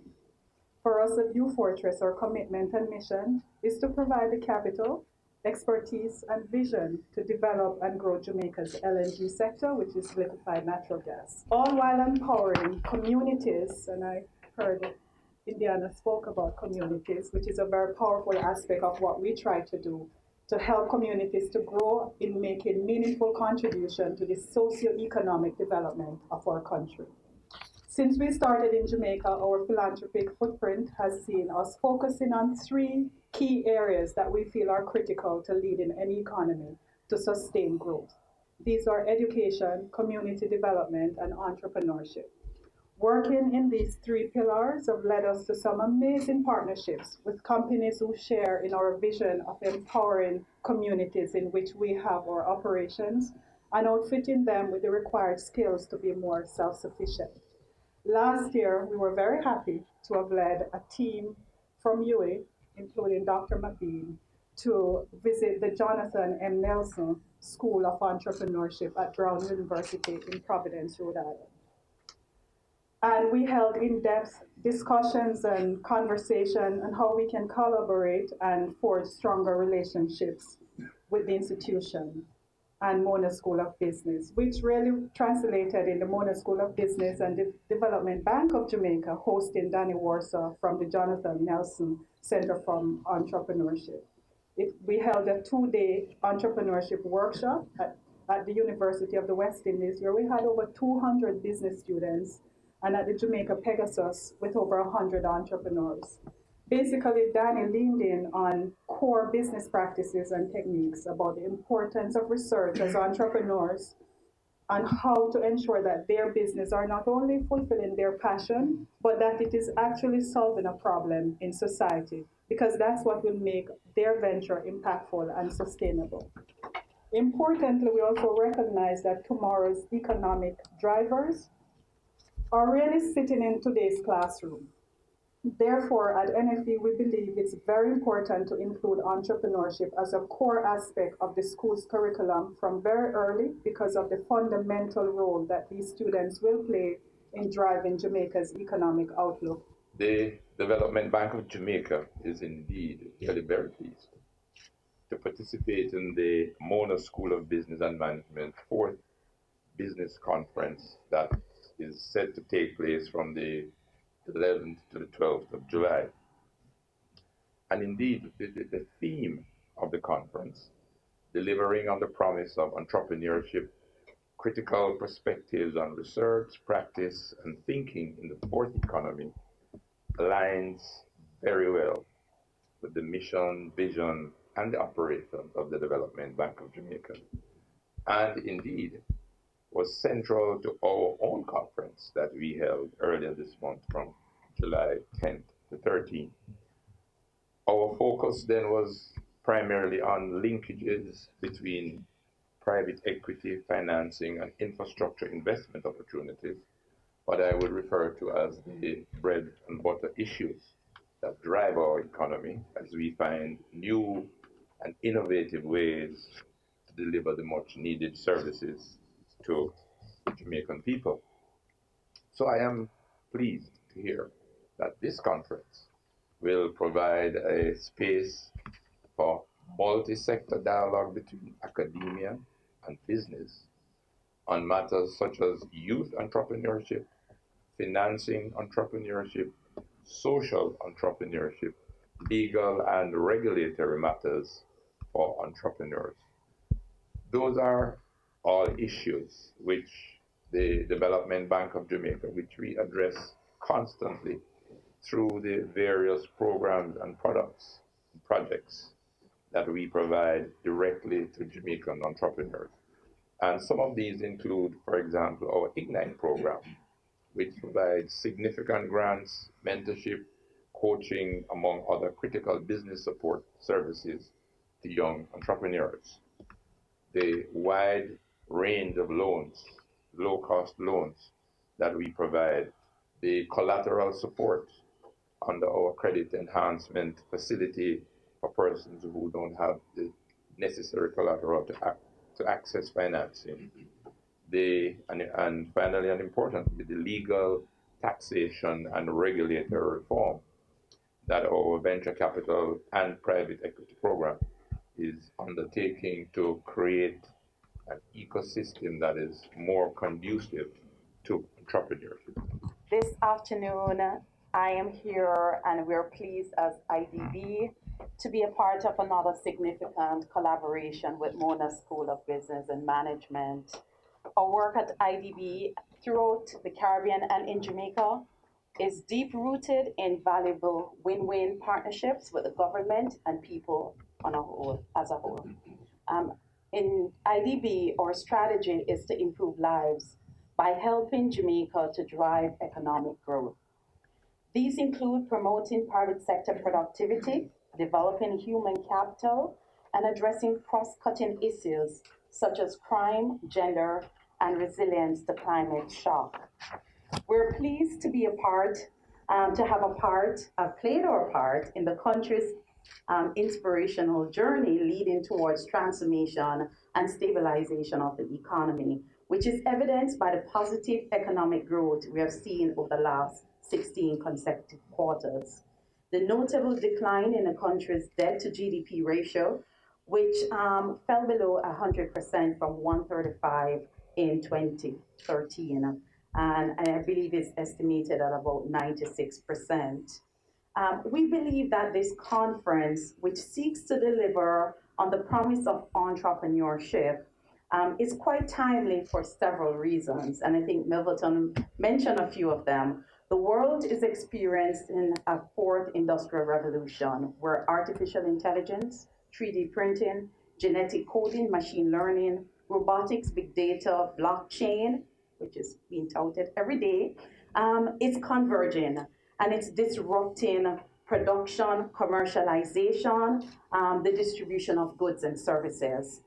These massive technological changes are producing radical threats to established businesses For example, we see the disruption in the hotel industry with the Airbnb model, which poses a unique opportunity for our entrepreneurs here in Jamaica with this disruption. So our tech-savvy and creative entrepreneurs have this opportunity to be at the forefront with major players out there, because the skills that are being produced in Jamaica from our universities, it's on par with every other university. So we especially note the growing capacity of the universities in generating research, intellectual property, and building our local talent in technology and in business, which is evidenced in some cases even by the different competitions that we have won, international competitions in robotics, pitches, and business model events.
Every day you wake up, you have another opportunity to make this little island better, safer, a place where we all can be proud to call home. It's time we all recognize that every little thing we do has an impact on the Jamaica we live in now and the country we're leaving for our children. So promise me this, promise yourself this: no more will we tolerate criminals, even if it's our relatives. Tell them they're doing something wrong. Tell them to stop. Tell them no more robbing our children of the Jamaica they deserve. Tell them no more crime.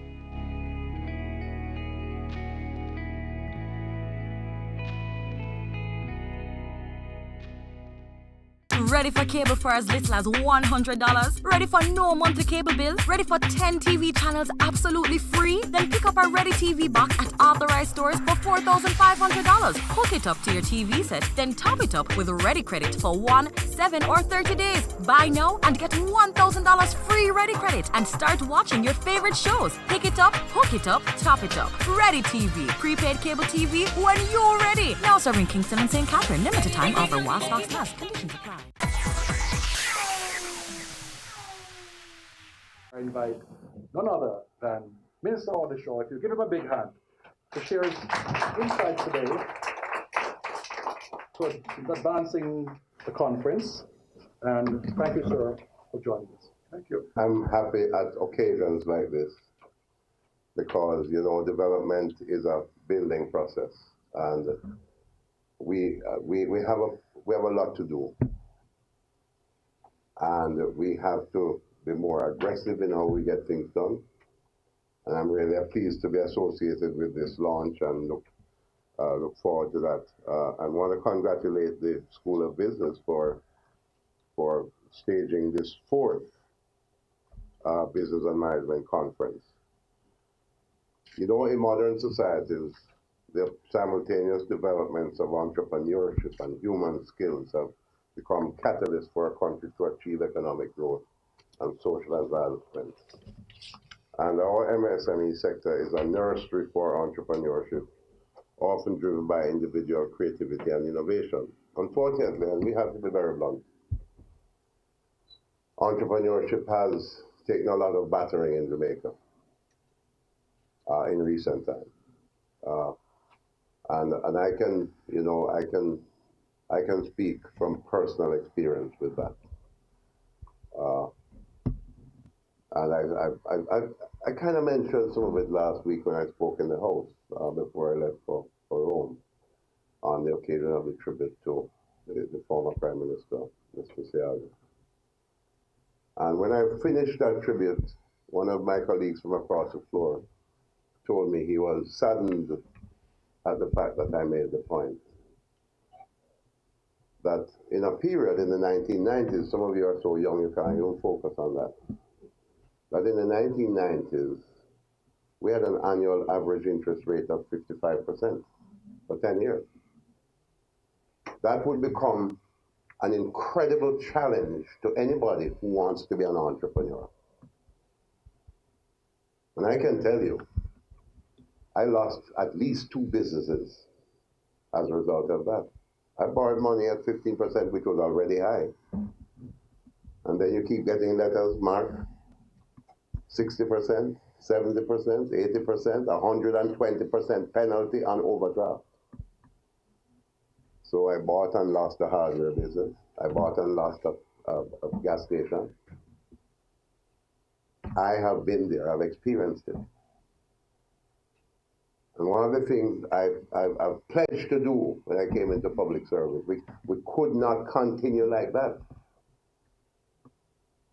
And I said it, I remember first time around as Minister of Finance, I said, if I have to haul the financial sector kicking and screaming into single-digit interest rates, I will.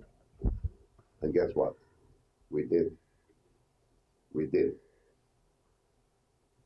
That becomes part of the firmament for the growth of the entrepreneurial sector, for which we have a clear propensity in Jamaica, no question about it. We are having this conference that we just spoke about earlier this afternoon. I wanted to ask you a couple of questions. First of all, why this focus on the entrepreneurship and the fourth economy for this conference? Well, entrepreneurship is a very important topic, not just conceptually, but practically. In fact, many of the developing countries, or most developed countries, they've heralded entrepreneurship and innovation as the cornerstone of their growth and development. And so here in Jamaica, and in fact the wider Caribbean, there's been growing focus on entrepreneurship and how we can use this as the engine of growth for our economy. This is an initiative for a focus of the government of Jamaica. It's a focus for the University of the West Indies, and certainly the Mona School of Business and Management is a key player in driving the dialogue on that topic.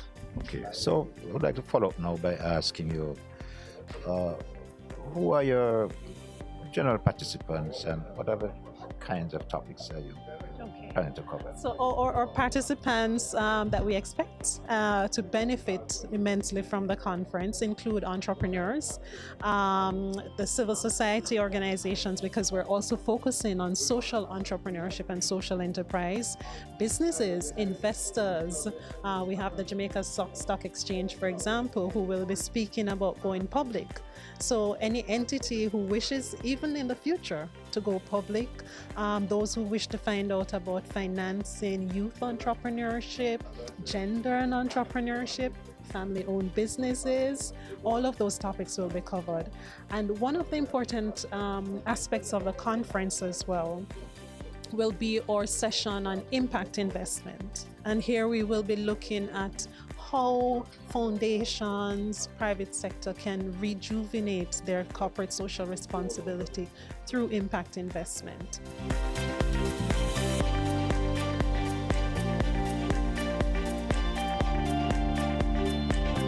Thanks for joining us.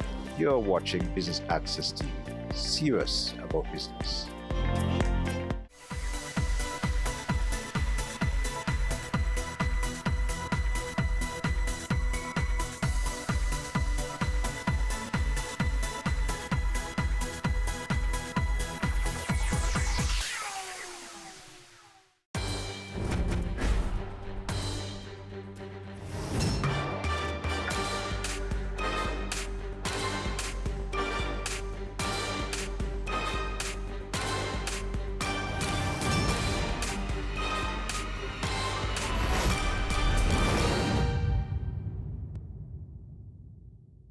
This week on Wealth Magazine Business Access, we sit with Ricky Mahfood, Executive Chairman at Hawkeye Electronics and Security Limited. On this episode, Mahfood explains how his upbringing has impacted him as a leader and why he is so passionate about keeping commitments. Your word is your bond, and that has been something that has driven me. If you make a commitment, honor it. Ricky Mahfood also tells us how Hawkeye continues to revolutionize the security industry and what's next for this Jamaican company.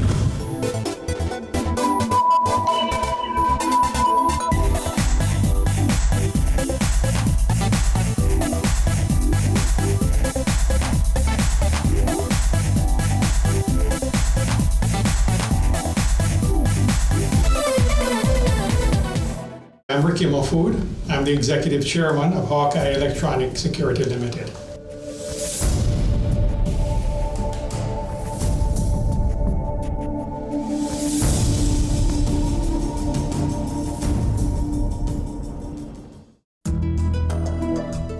Ricky Mahfood is a family man, someone who is passionate about his wife and his children, and passionate about his Lord and serving him.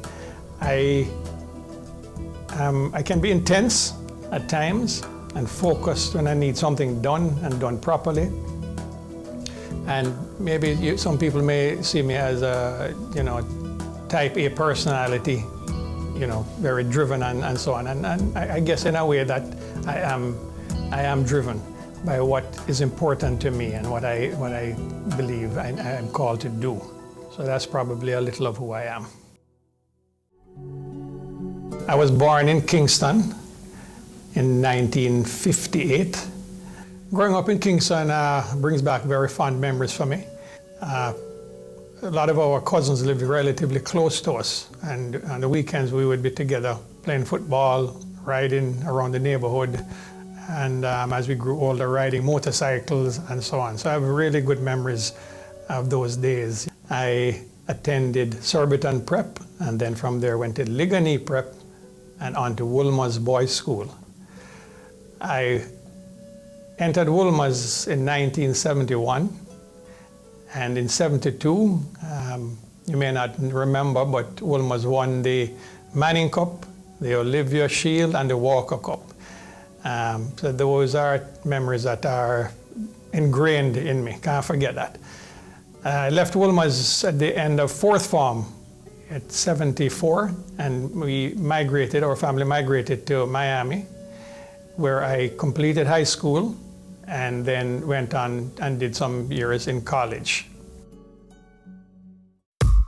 Leaving Jamaica and going to school in Miami was definitely an eye-opener.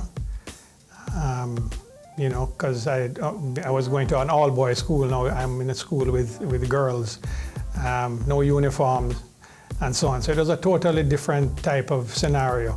Fortunately, there were some Jamaicans there, and that we connected with, and that kind of brought a level of stability to us. One of the things that we were not going to lose there was our identity. So during our years in Miami, we never lost our accent, and whereas rather being influenced by the people and the culture, we were the ones that were influencing those that were around us, and they started to talk like us. So while it was a shock for us in one way, it was a good learning experience for the time we were there. After leaving high school in Miami, I attended a junior college in Miami for 2 years and graduated with a degree in what's called architectural technology. I then went on to University of Florida, but kind of lost my focus on my passion for what I was doing. And after about a year and a half, I decided to just head back to Miami and start working. I did some time in sales. I did a couple of years in the restaurant business, managing an Italian restaurant and so on. And it was around that time, in '81, when I decided that it was time to come home.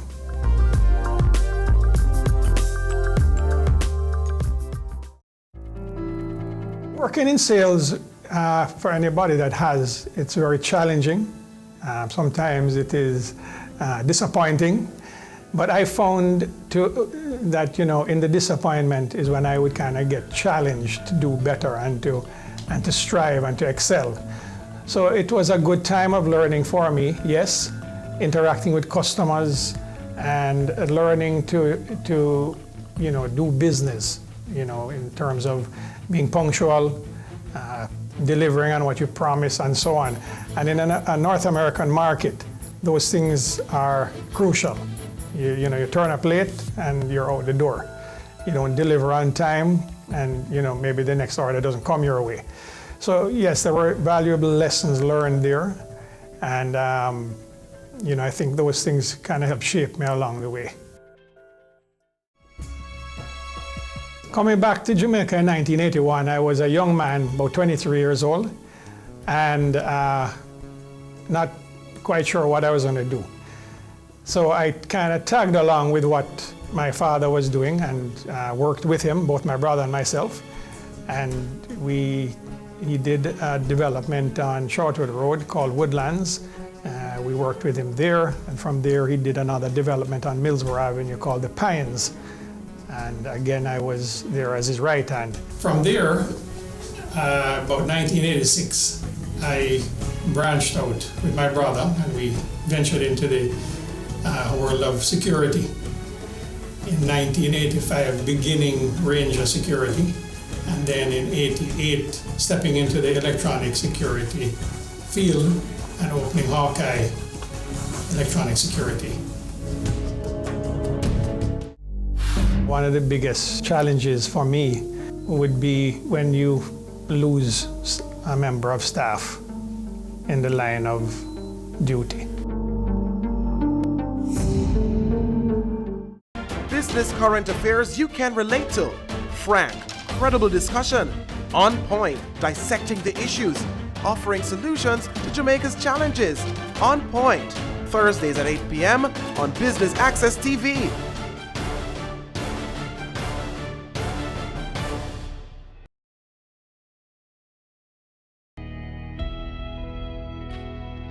As a teacher for over 8 years, we need to realize that the children are our future. We need to love them, appreciate and respect our children. No more violence against children. No more!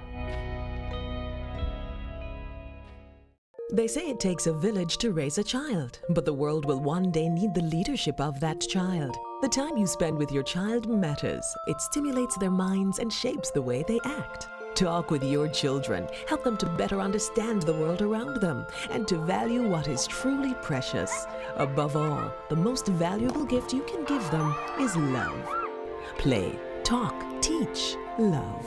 Take the time. It makes all the difference. A message from the Parenting Helpline and Ad Council Jamaica.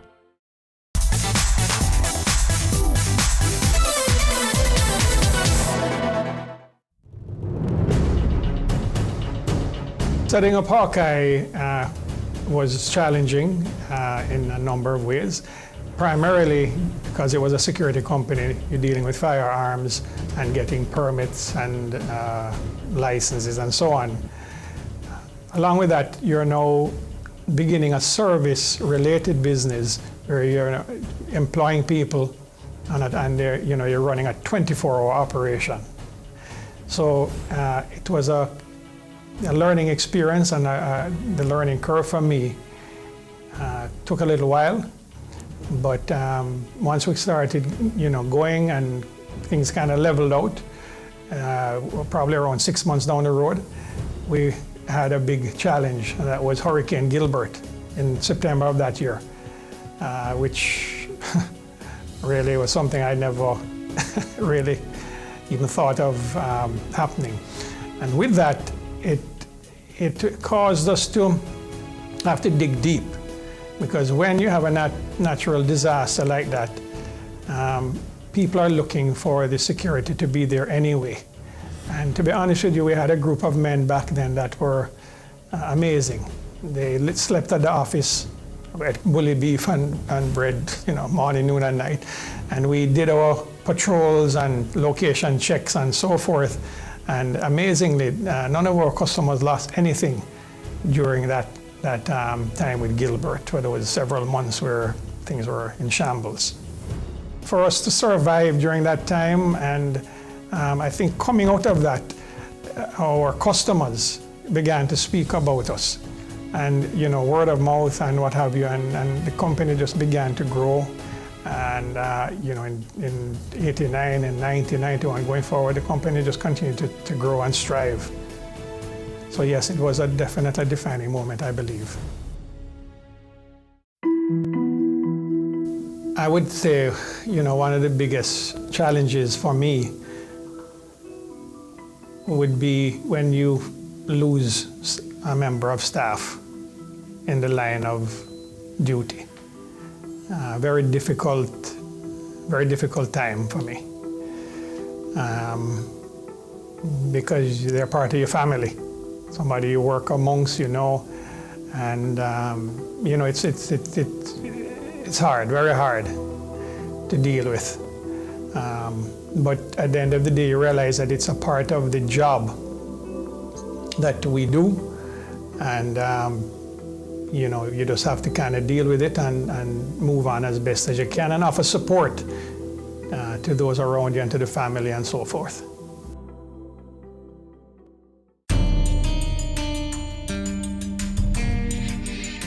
When I look at where we are today, 2016, it's humbling for me, and I give God thanks very often, because as I reflect back to those early days where we had maybe initially 5 employees, and I think we started with 13 customers, to where we are today with, within the guarding side of the business and the electronics, we have about 1,800 people working with us, and we're securing over 10,000 customers. So it is a humbling thing for me. And it also is something that causes me to just reflect on the persons that are part of our team, because it's not about me. It's really about the people that are on the team with me, that do the groundwork and the support and so on, and that deliver the service. And so a big thank you goes to those that are with us, those who have been with us, and help us along the way. Security is a big issue and affects everybody. And I believe, the whole electronic security business has brought a level of affordability to the marketplace, which benefits everybody. So today, somebody moving into a home, a security system is part of what they would think of having, just as they would think of having cable TV, telephone service, and what have you. Security is a part of that thought process. And because of the affordability of it, you find more and more people now are opting for that and signing up to get a system installed, to get even a security system for their vehicle and what have you. So it's definitely a growing business.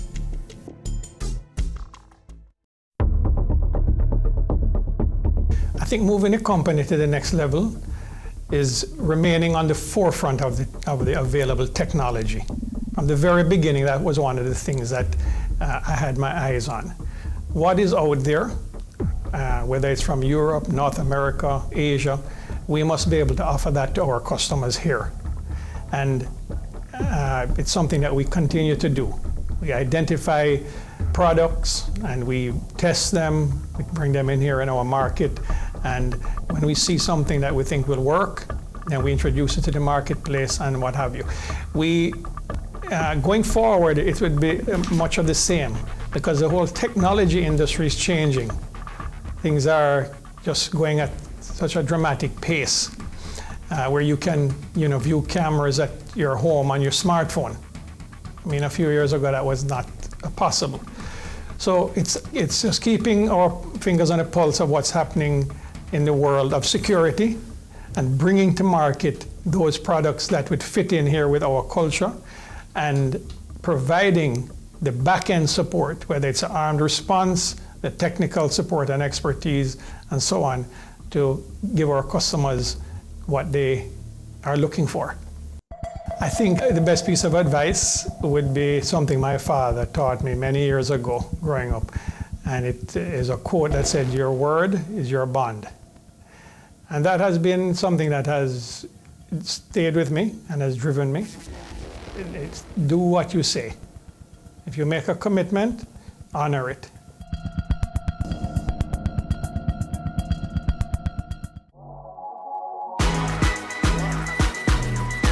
The Good Life, your trusted source for useful health and wellness information, lifestyle tips for the mind, body, and soul.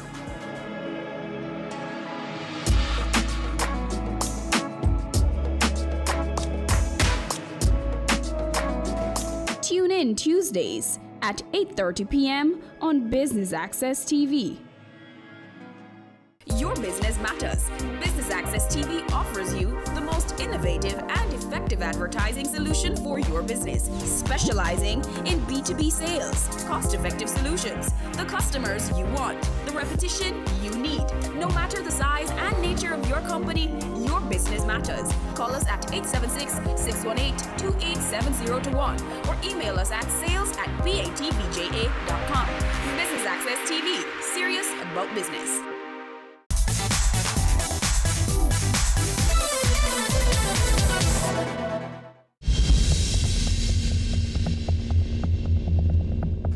What drives me is a desire to deliver service to our customers, to come up with the systems that we think will better protect them,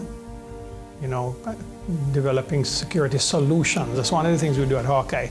It's not a matter of just providing A, B, or C, but it's looking at what a customer needs and developing a solution that is going to meet their needs and be an affordable option for them.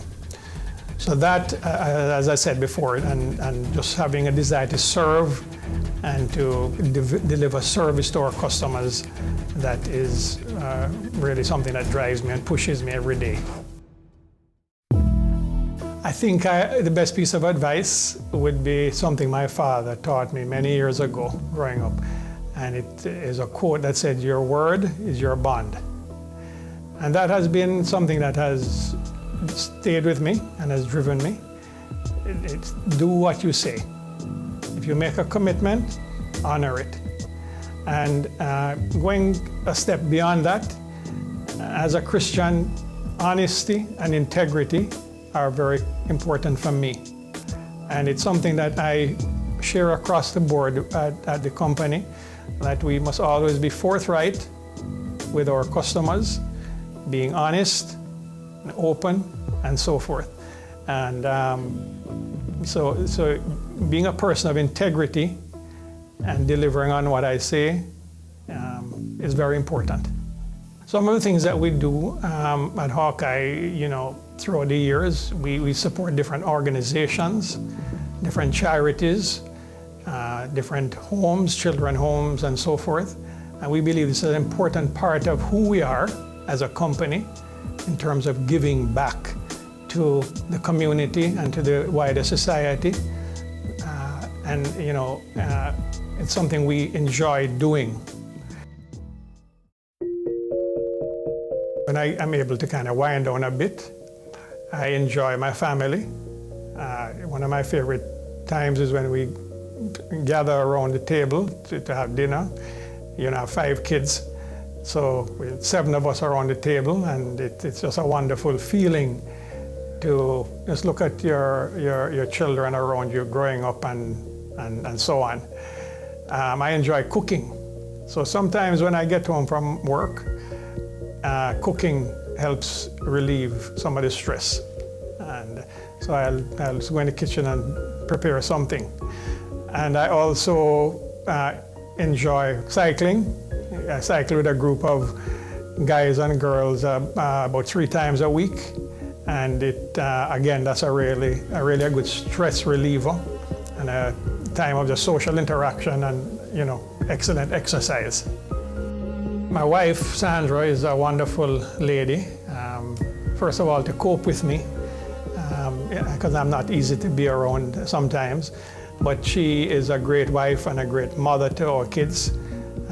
We have 5 of them: Samantha, 12, Jessica, 13, Stephen, 16, Sarah, 17, and Matthew, 20.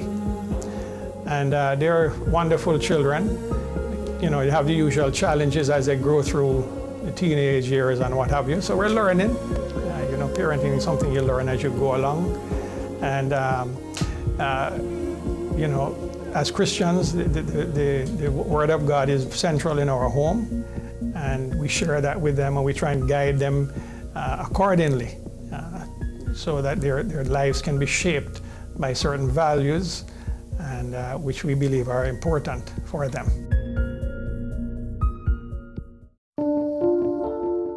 When you ask about wealth, what wealth means, you know, at one point I would say, you know, the typical question, the typical answer, you know, financial security. But more and more I have come to the place where wealth to me at the core is having a right relationship with God. Because everything else is meaningless if that isn't in place. So you can have financial success, you can have good health and so on, but if that relationship with God is not there, then those things are not going to add up. So to me, that would be what I would put as being wealthy, being in a right relationship with God through Jesus Christ, His Son.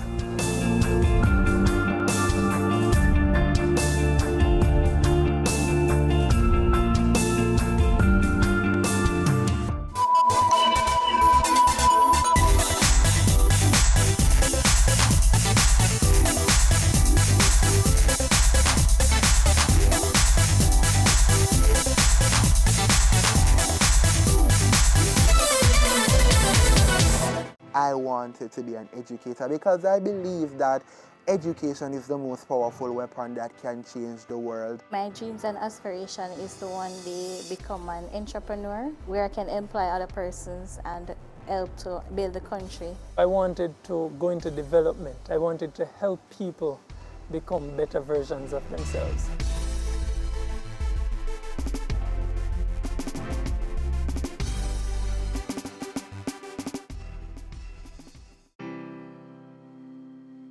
Growing up, I saw a lot of violence, I saw a lot of crime, I saw a lot of poverty. The challenges are so many.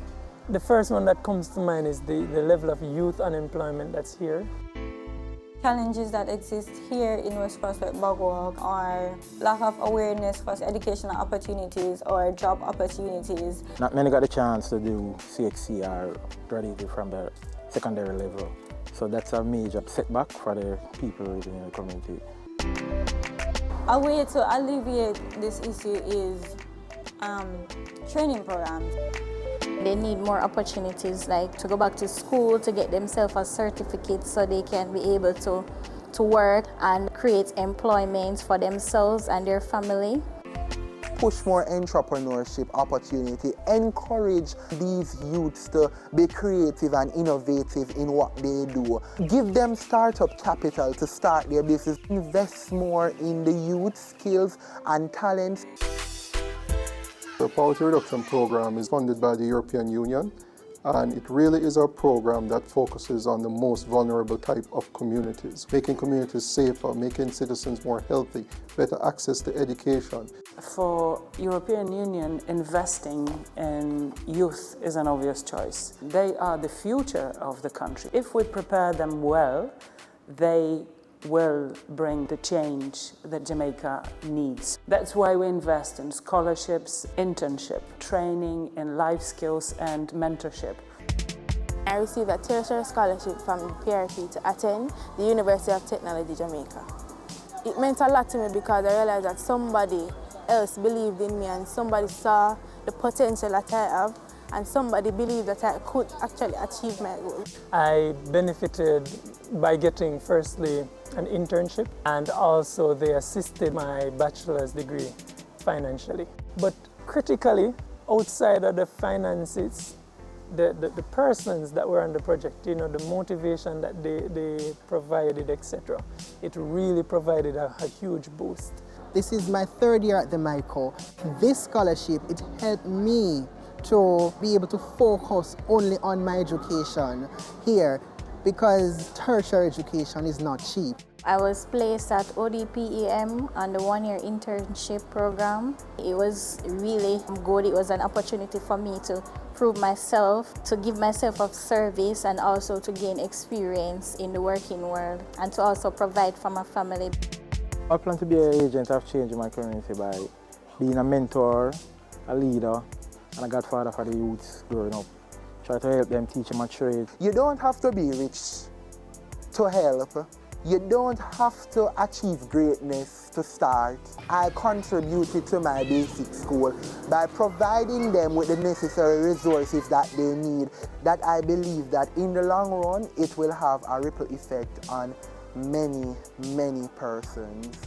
Professionally, I manage the whole program, which is aimed at giving young persons the opportunity to, you know, do what I did, basically, to get their foot inside an organization.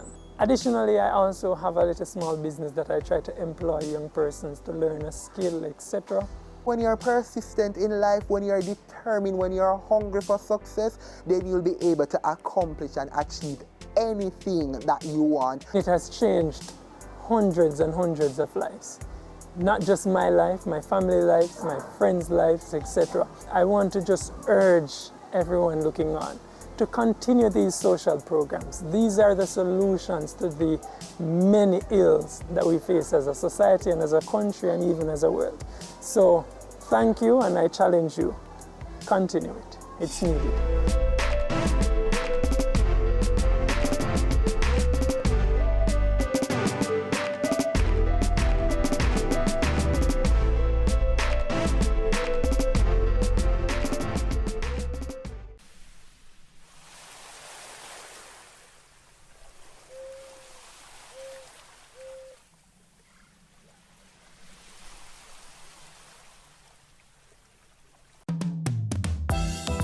The Caribbean is a rich biodiversity hotspot. It has over 11,000 plant species, and about 72 of these are found only in this region.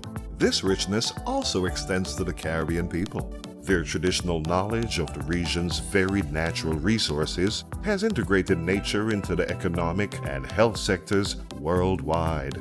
It has also drawn many to research and use the region's biodiversity for medicinal, cosmetic, and pharmaceutical purposes. For example, the glaucoma medication Canasol is made from cannabis. However, Caribbean islands have fallen prey to biopiracy, where a country's resources are accessed and developed commercially, but the country gets little or no benefit from it. As the world benefits from the Caribbean's biodiversity, countries need to be compensated for their commercial use. Lawmakers need to ensure that their countries are legally prepared to give access to and benefits from commercial use of genetic resources.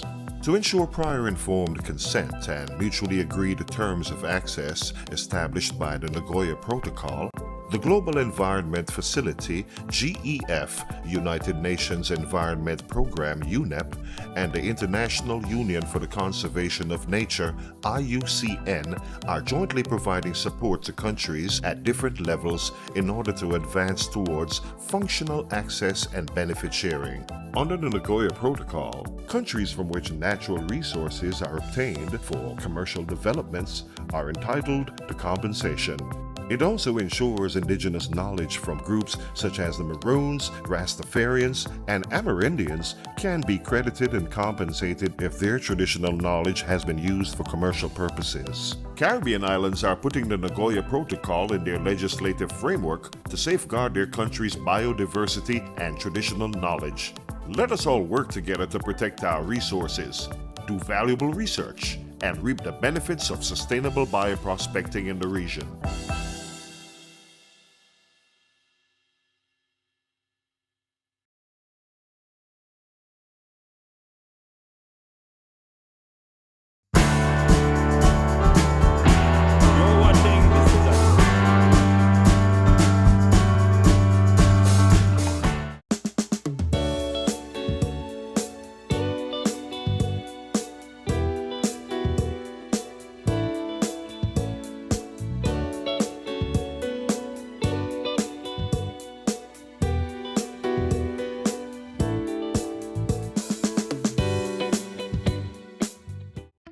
Flow Foundation, formerly known as the Lime Foundation, which is the philanthropic arm of telecoms provider Flow, is continuing its tradition of providing support in different areas of society with the focus of connecting communities and transforming lives, where people can work, play, and communicate.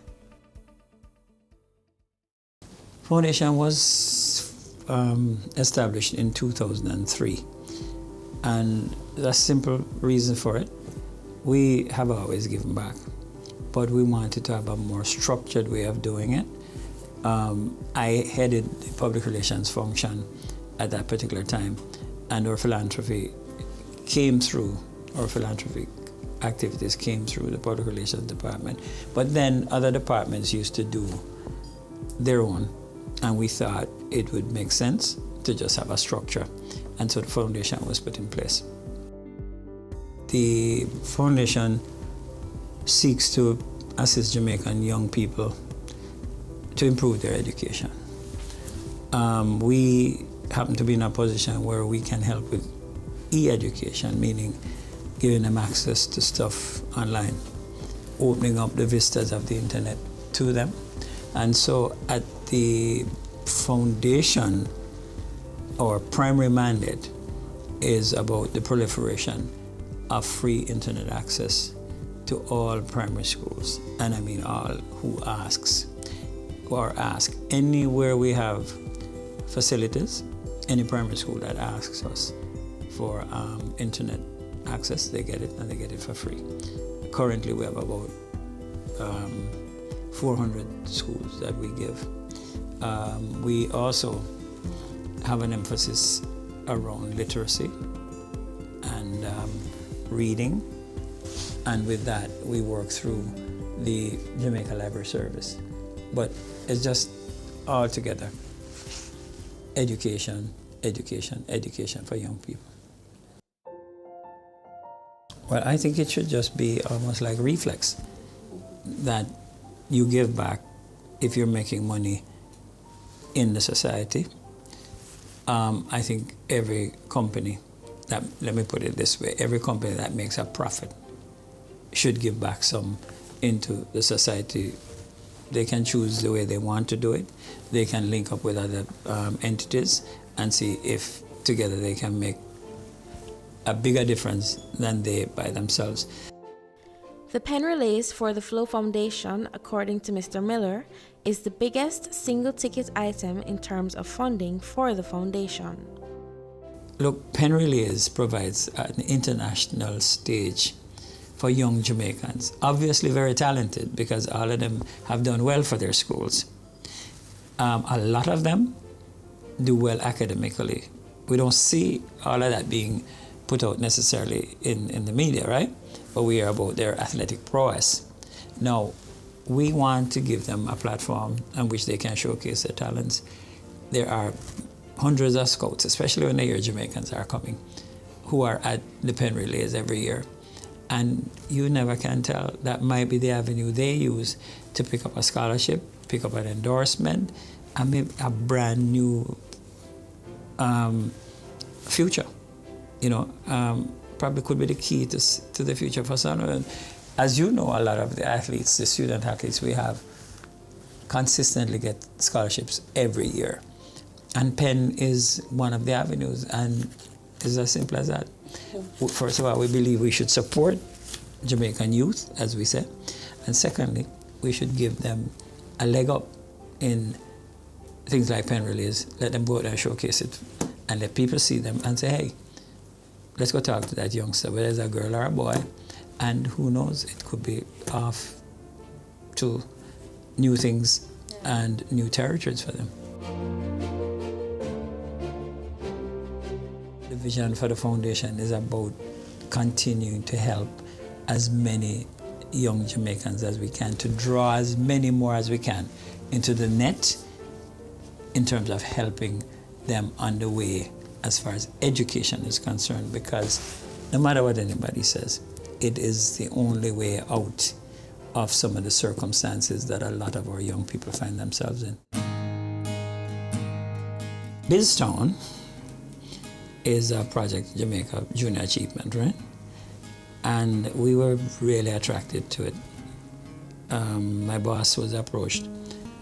He was very positive, but he asked me to give him my opinion, and there was no hesitation because a lot of people know BizTown, where they set up a sort of mock city, a mock town, and there are companies in there, JPS, there's Flow, there are several others. And what it does is teach the kids in a real way what actually happens in business. So they learn that they have to work to get paid, and they do get paid, albeit in funny money, right? They learn how to spend that money buying commodities that are offered by the other companies in there. They learn how to transact business, they learn how to fill out checks, they learn how to fill out forms that companies use.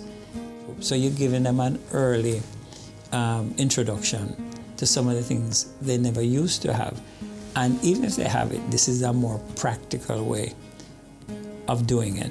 So these kids, you start to talk to them about getting into business, getting a job, and maybe even entrepreneurial thoughts are going through their heads. So that's, in a nutshell, basically why we couldn't not support this project.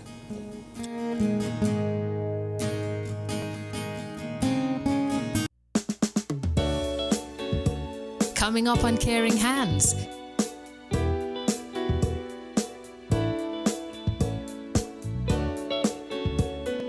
Your business matters. Business Access TV offers you the most innovative and effective advertising solution for your business, specializing in B2B sales, cost-effective solutions, the customers you want, the repetition you need. No matter the size and nature of your company, your business matters. Call us at 876-618-2870 or email us at sales@batvja.com. Business Access TV, serious about business. Every day you wake up, you have another opportunity to make this little island better, safer, a place where we all can be proud to call home. It's time we all recognize that every little thing we do has an impact on the Jamaica we live in now and the country we're leaving for our children. So promise me this, promise yourself this: no more will we tolerate criminals, even if it's our relatives. Tell them they're doing something wrong. Tell them to stop. Tell them no more robbing our children of the Jamaica they deserve. Tell them no more crime.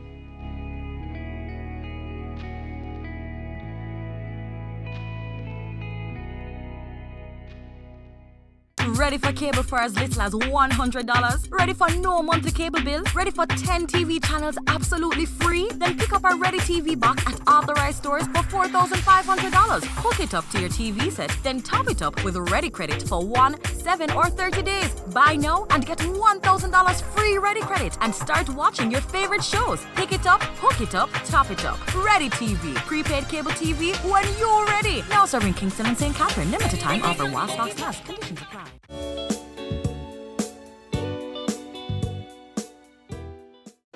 As part of its continued mandate, they sponsored a 1-week summer camp for children at Jamaica BizTown. Flow is the major sponsor of the Biz Camp this year, so it's Flow Biz Camp. We're very happy to be on board. We're so delighted that we're able to facilitate this experience for you. We're happy that through Mr. Robinson, we're able to get this opportunity to again transform lives, again make a difference. The Flow Biz Camp, which is a 1-week camp catering to children in the surrounding communities. Most of them are aged 10 to 13, and it's an opportunity to expose them to business, how to run a business, how to operate a business, how to manage cash, how to manage responsibility. And many of the things that they learn here during the week are not normally taught in the traditional school curriculum. So we felt it would be an important lesson for them, not just for school, but for life. and for their own personal development.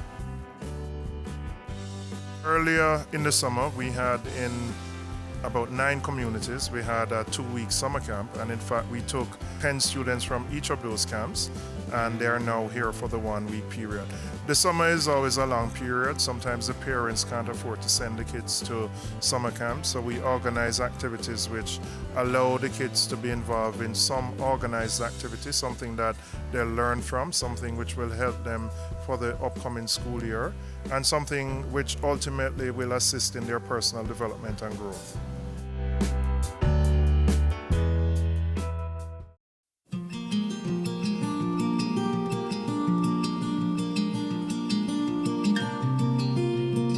BizTown is an experience for our grade 5 students.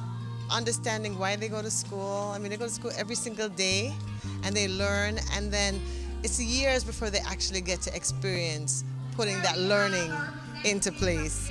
And so with BizTown, they actually get to see that, and it motivates them to see what their future will be like, making sure that work is a part of it, and seeing themselves as leaders and working throughout the system, right? So whether as a guard, whether managing guardsmen, working at the bank as a teller, or being the CFO, all these companies, JPS. What I like too is that it's a mix of careers.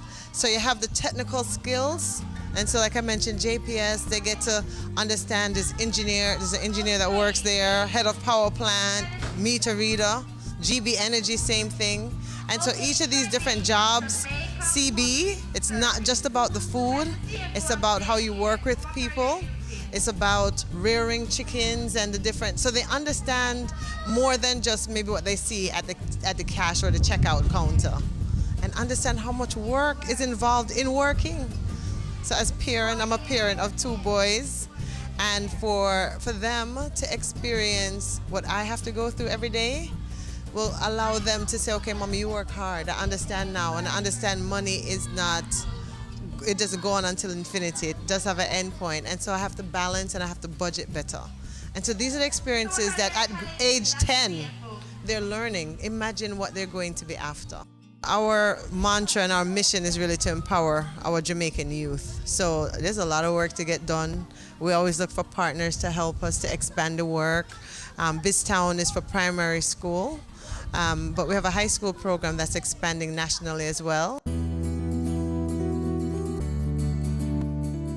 All grade 9 students are supposed to be doing entrepreneurship, and it's like this. It's not a facility, but it's hands-on. It's not just learning the theories of entrepreneurship, but they have to run a business. And so we'll be there guiding each of our 160 plus high schools around the country, working with the private sector as volunteers, working with entities and the Ministry of Education to make sure that our students understand what it is to not just come up with an idea, but to transform it into a business and then run the business.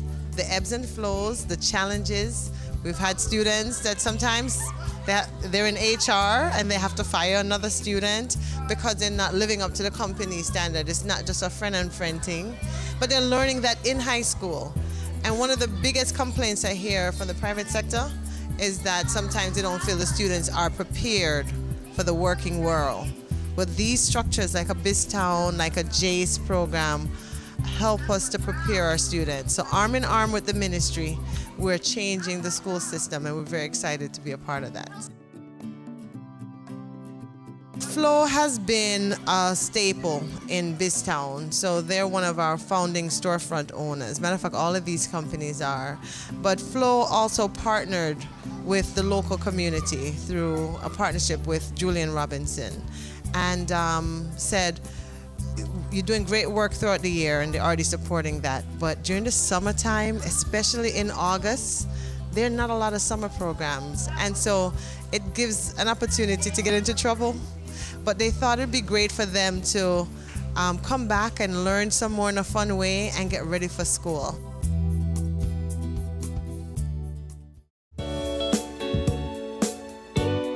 Coming up on Caring Hands.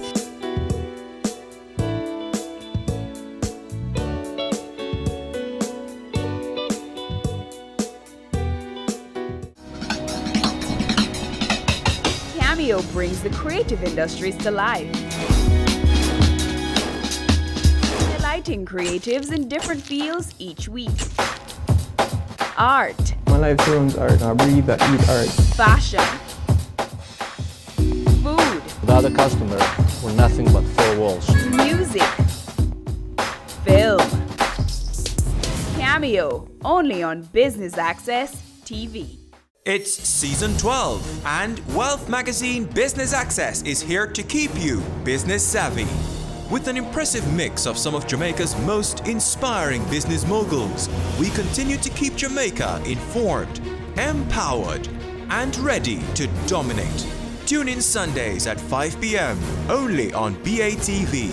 You're watching Business Access. Business Access. Business Access. Business Access TV. Serious about business.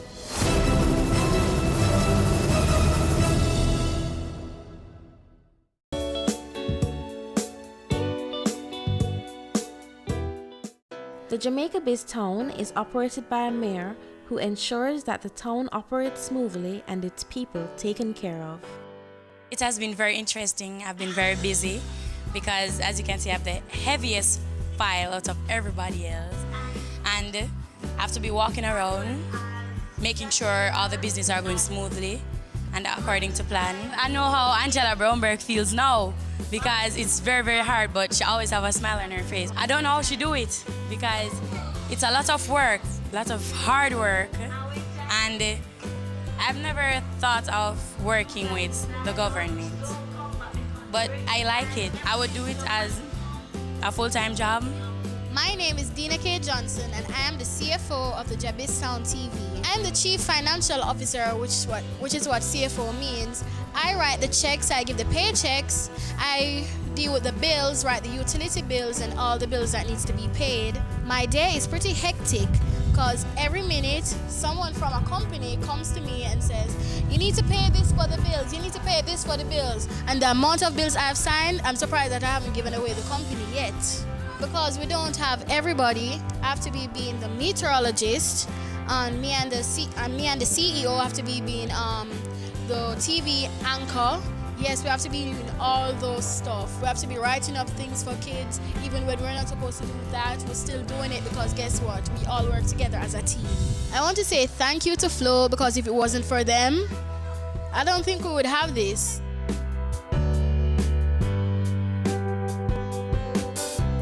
My name is Onika Brown and I am the CEO of First Global Bank. I am the person that is ensuring that everything runs smoothly, the customers are well serviced and everything runs smoothly, and I'm the person that ensures that the bank sellers are doing their job. I understand what the CEO of a bank is going through, and I would think I would recommend this job for myself because I can't take the pressure and it's just too much, but I like the experience and I think I'll probably recommend it to other persons.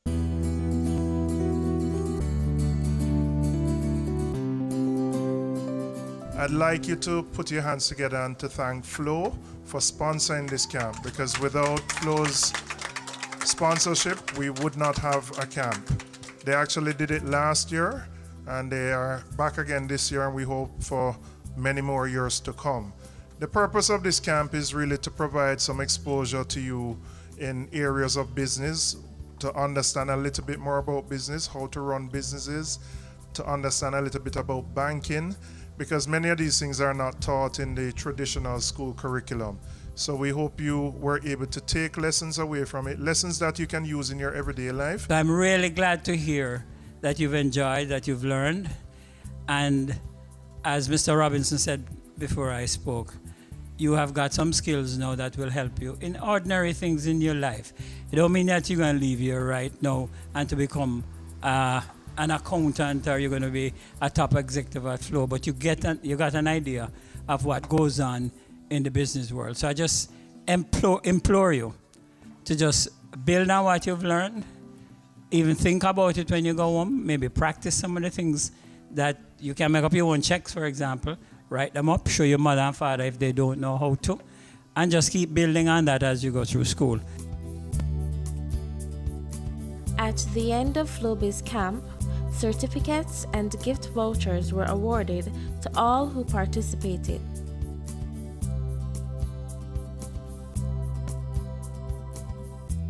It has been an honor to serve as your mayor today. You all have been great citizens. For the past several weeks at school, we have learned about J.A. Baystown and what it takes to work in a business and a consumer. When I imagined J.A. Baystown, I thought it would be a lot of work, really fun, very busy, and kind of confusing. J.A. Baystown is much bigger than I expected, very cool, tons of fun, very educational, hard work. It takes teamwork, being organized, following rules, good manners. Thank you again to our teachers, volunteers, J.A. Baystown staff, and all the companies that make Baystown possible and a success.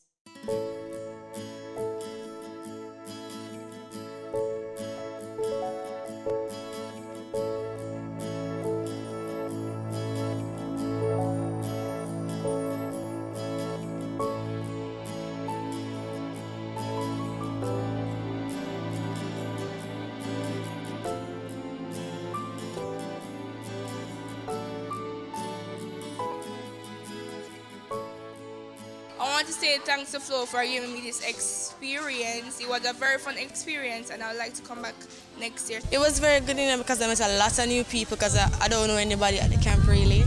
And I met a lot of new people and it was fun. I learned a lot of stuff about checks and writing up checks, about the bank, and because in the future I wanted to be a bank teller and I did learn a lot about that and it was good. And today was even better because I was pretending to be a CEO and I was good. I got to dress up like a CEO and pretend and do the jobs and responsibilities that CEO would do.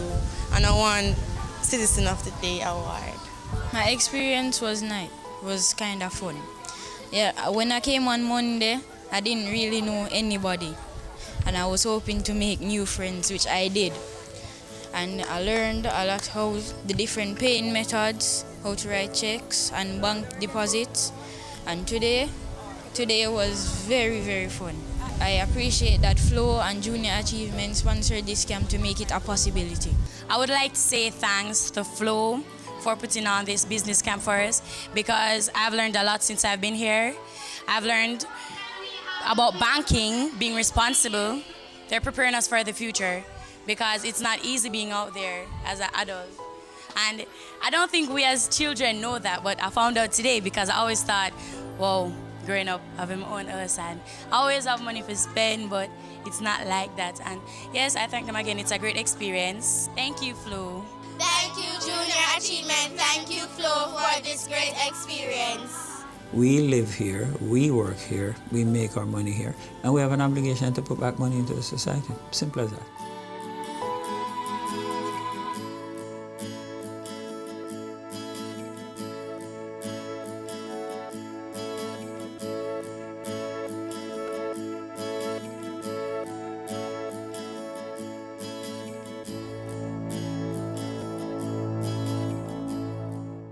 Now presenting the Jamaica Social Investment Fund ICDP Enterprise Development Project. Entrepreneurial Grant Business Pitch. This project is a $100 million grant that's seeking to target 50 small and micro business enterprises and give them training, capacity development, equipment, permits and license towards the development and the viability of their business. We have made a call for proposal in March of this year for entrepreneurs to submit for the opportunity to receive a grant between $1 and $5 million. We received more than 500 applications, and so we have now shortlisted them to 100. So we've invited that top 100 applicants here today, and they're going to have to pitch their business idea to a panel, and of the 150 will actually transpire and win the opportunity for the grants. One of the primary objectives of what we're doing here is employment.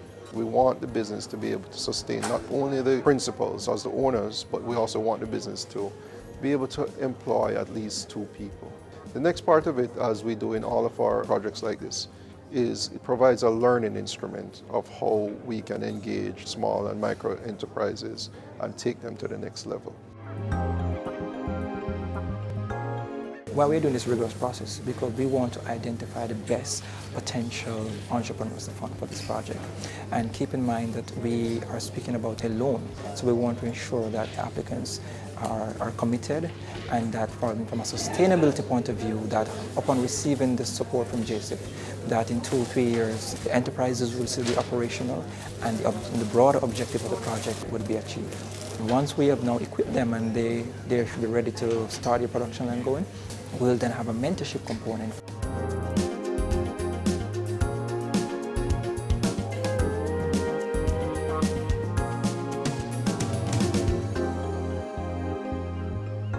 It has been a very competitive process. Jamaica is filled with persons with drive and passion. We're expecting that the best will be selected, and then for those who are not successful, we are also hoping to link them to other providers of services, because I'm telling you today, from what I've seen, it is an excellent opportunity.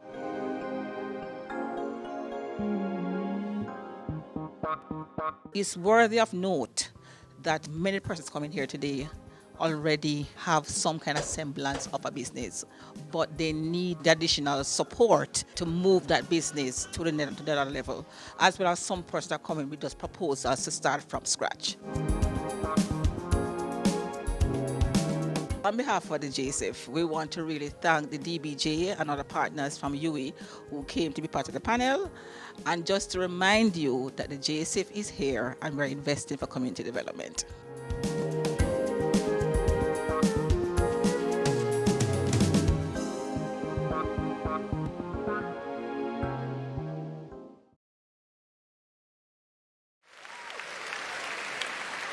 I do have a dream, and I know you have a dream, that we can make Jamaica the place of choice for you to choose to live, to work, to do business.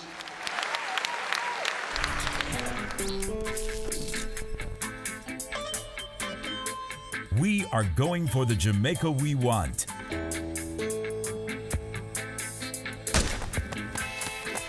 Making steady progress to achieve the Sustainable Development Goals in our National Development Plan, Vision 2030 Jamaica. We have teamed up with valued partners, working through strong institutions to reduce inequalities in our society. We commit to being responsible in our production and consumption, ensuring we build sustainable communities in harmony with nature. Jamaica is making significant strides in providing quality, lifelong education for all, enabling our people to be engaged in decent work to drive economic growth, equipping men and women with the skills to build resilient infrastructure, promote sustainable industry, foster innovation, and utilize new technologies.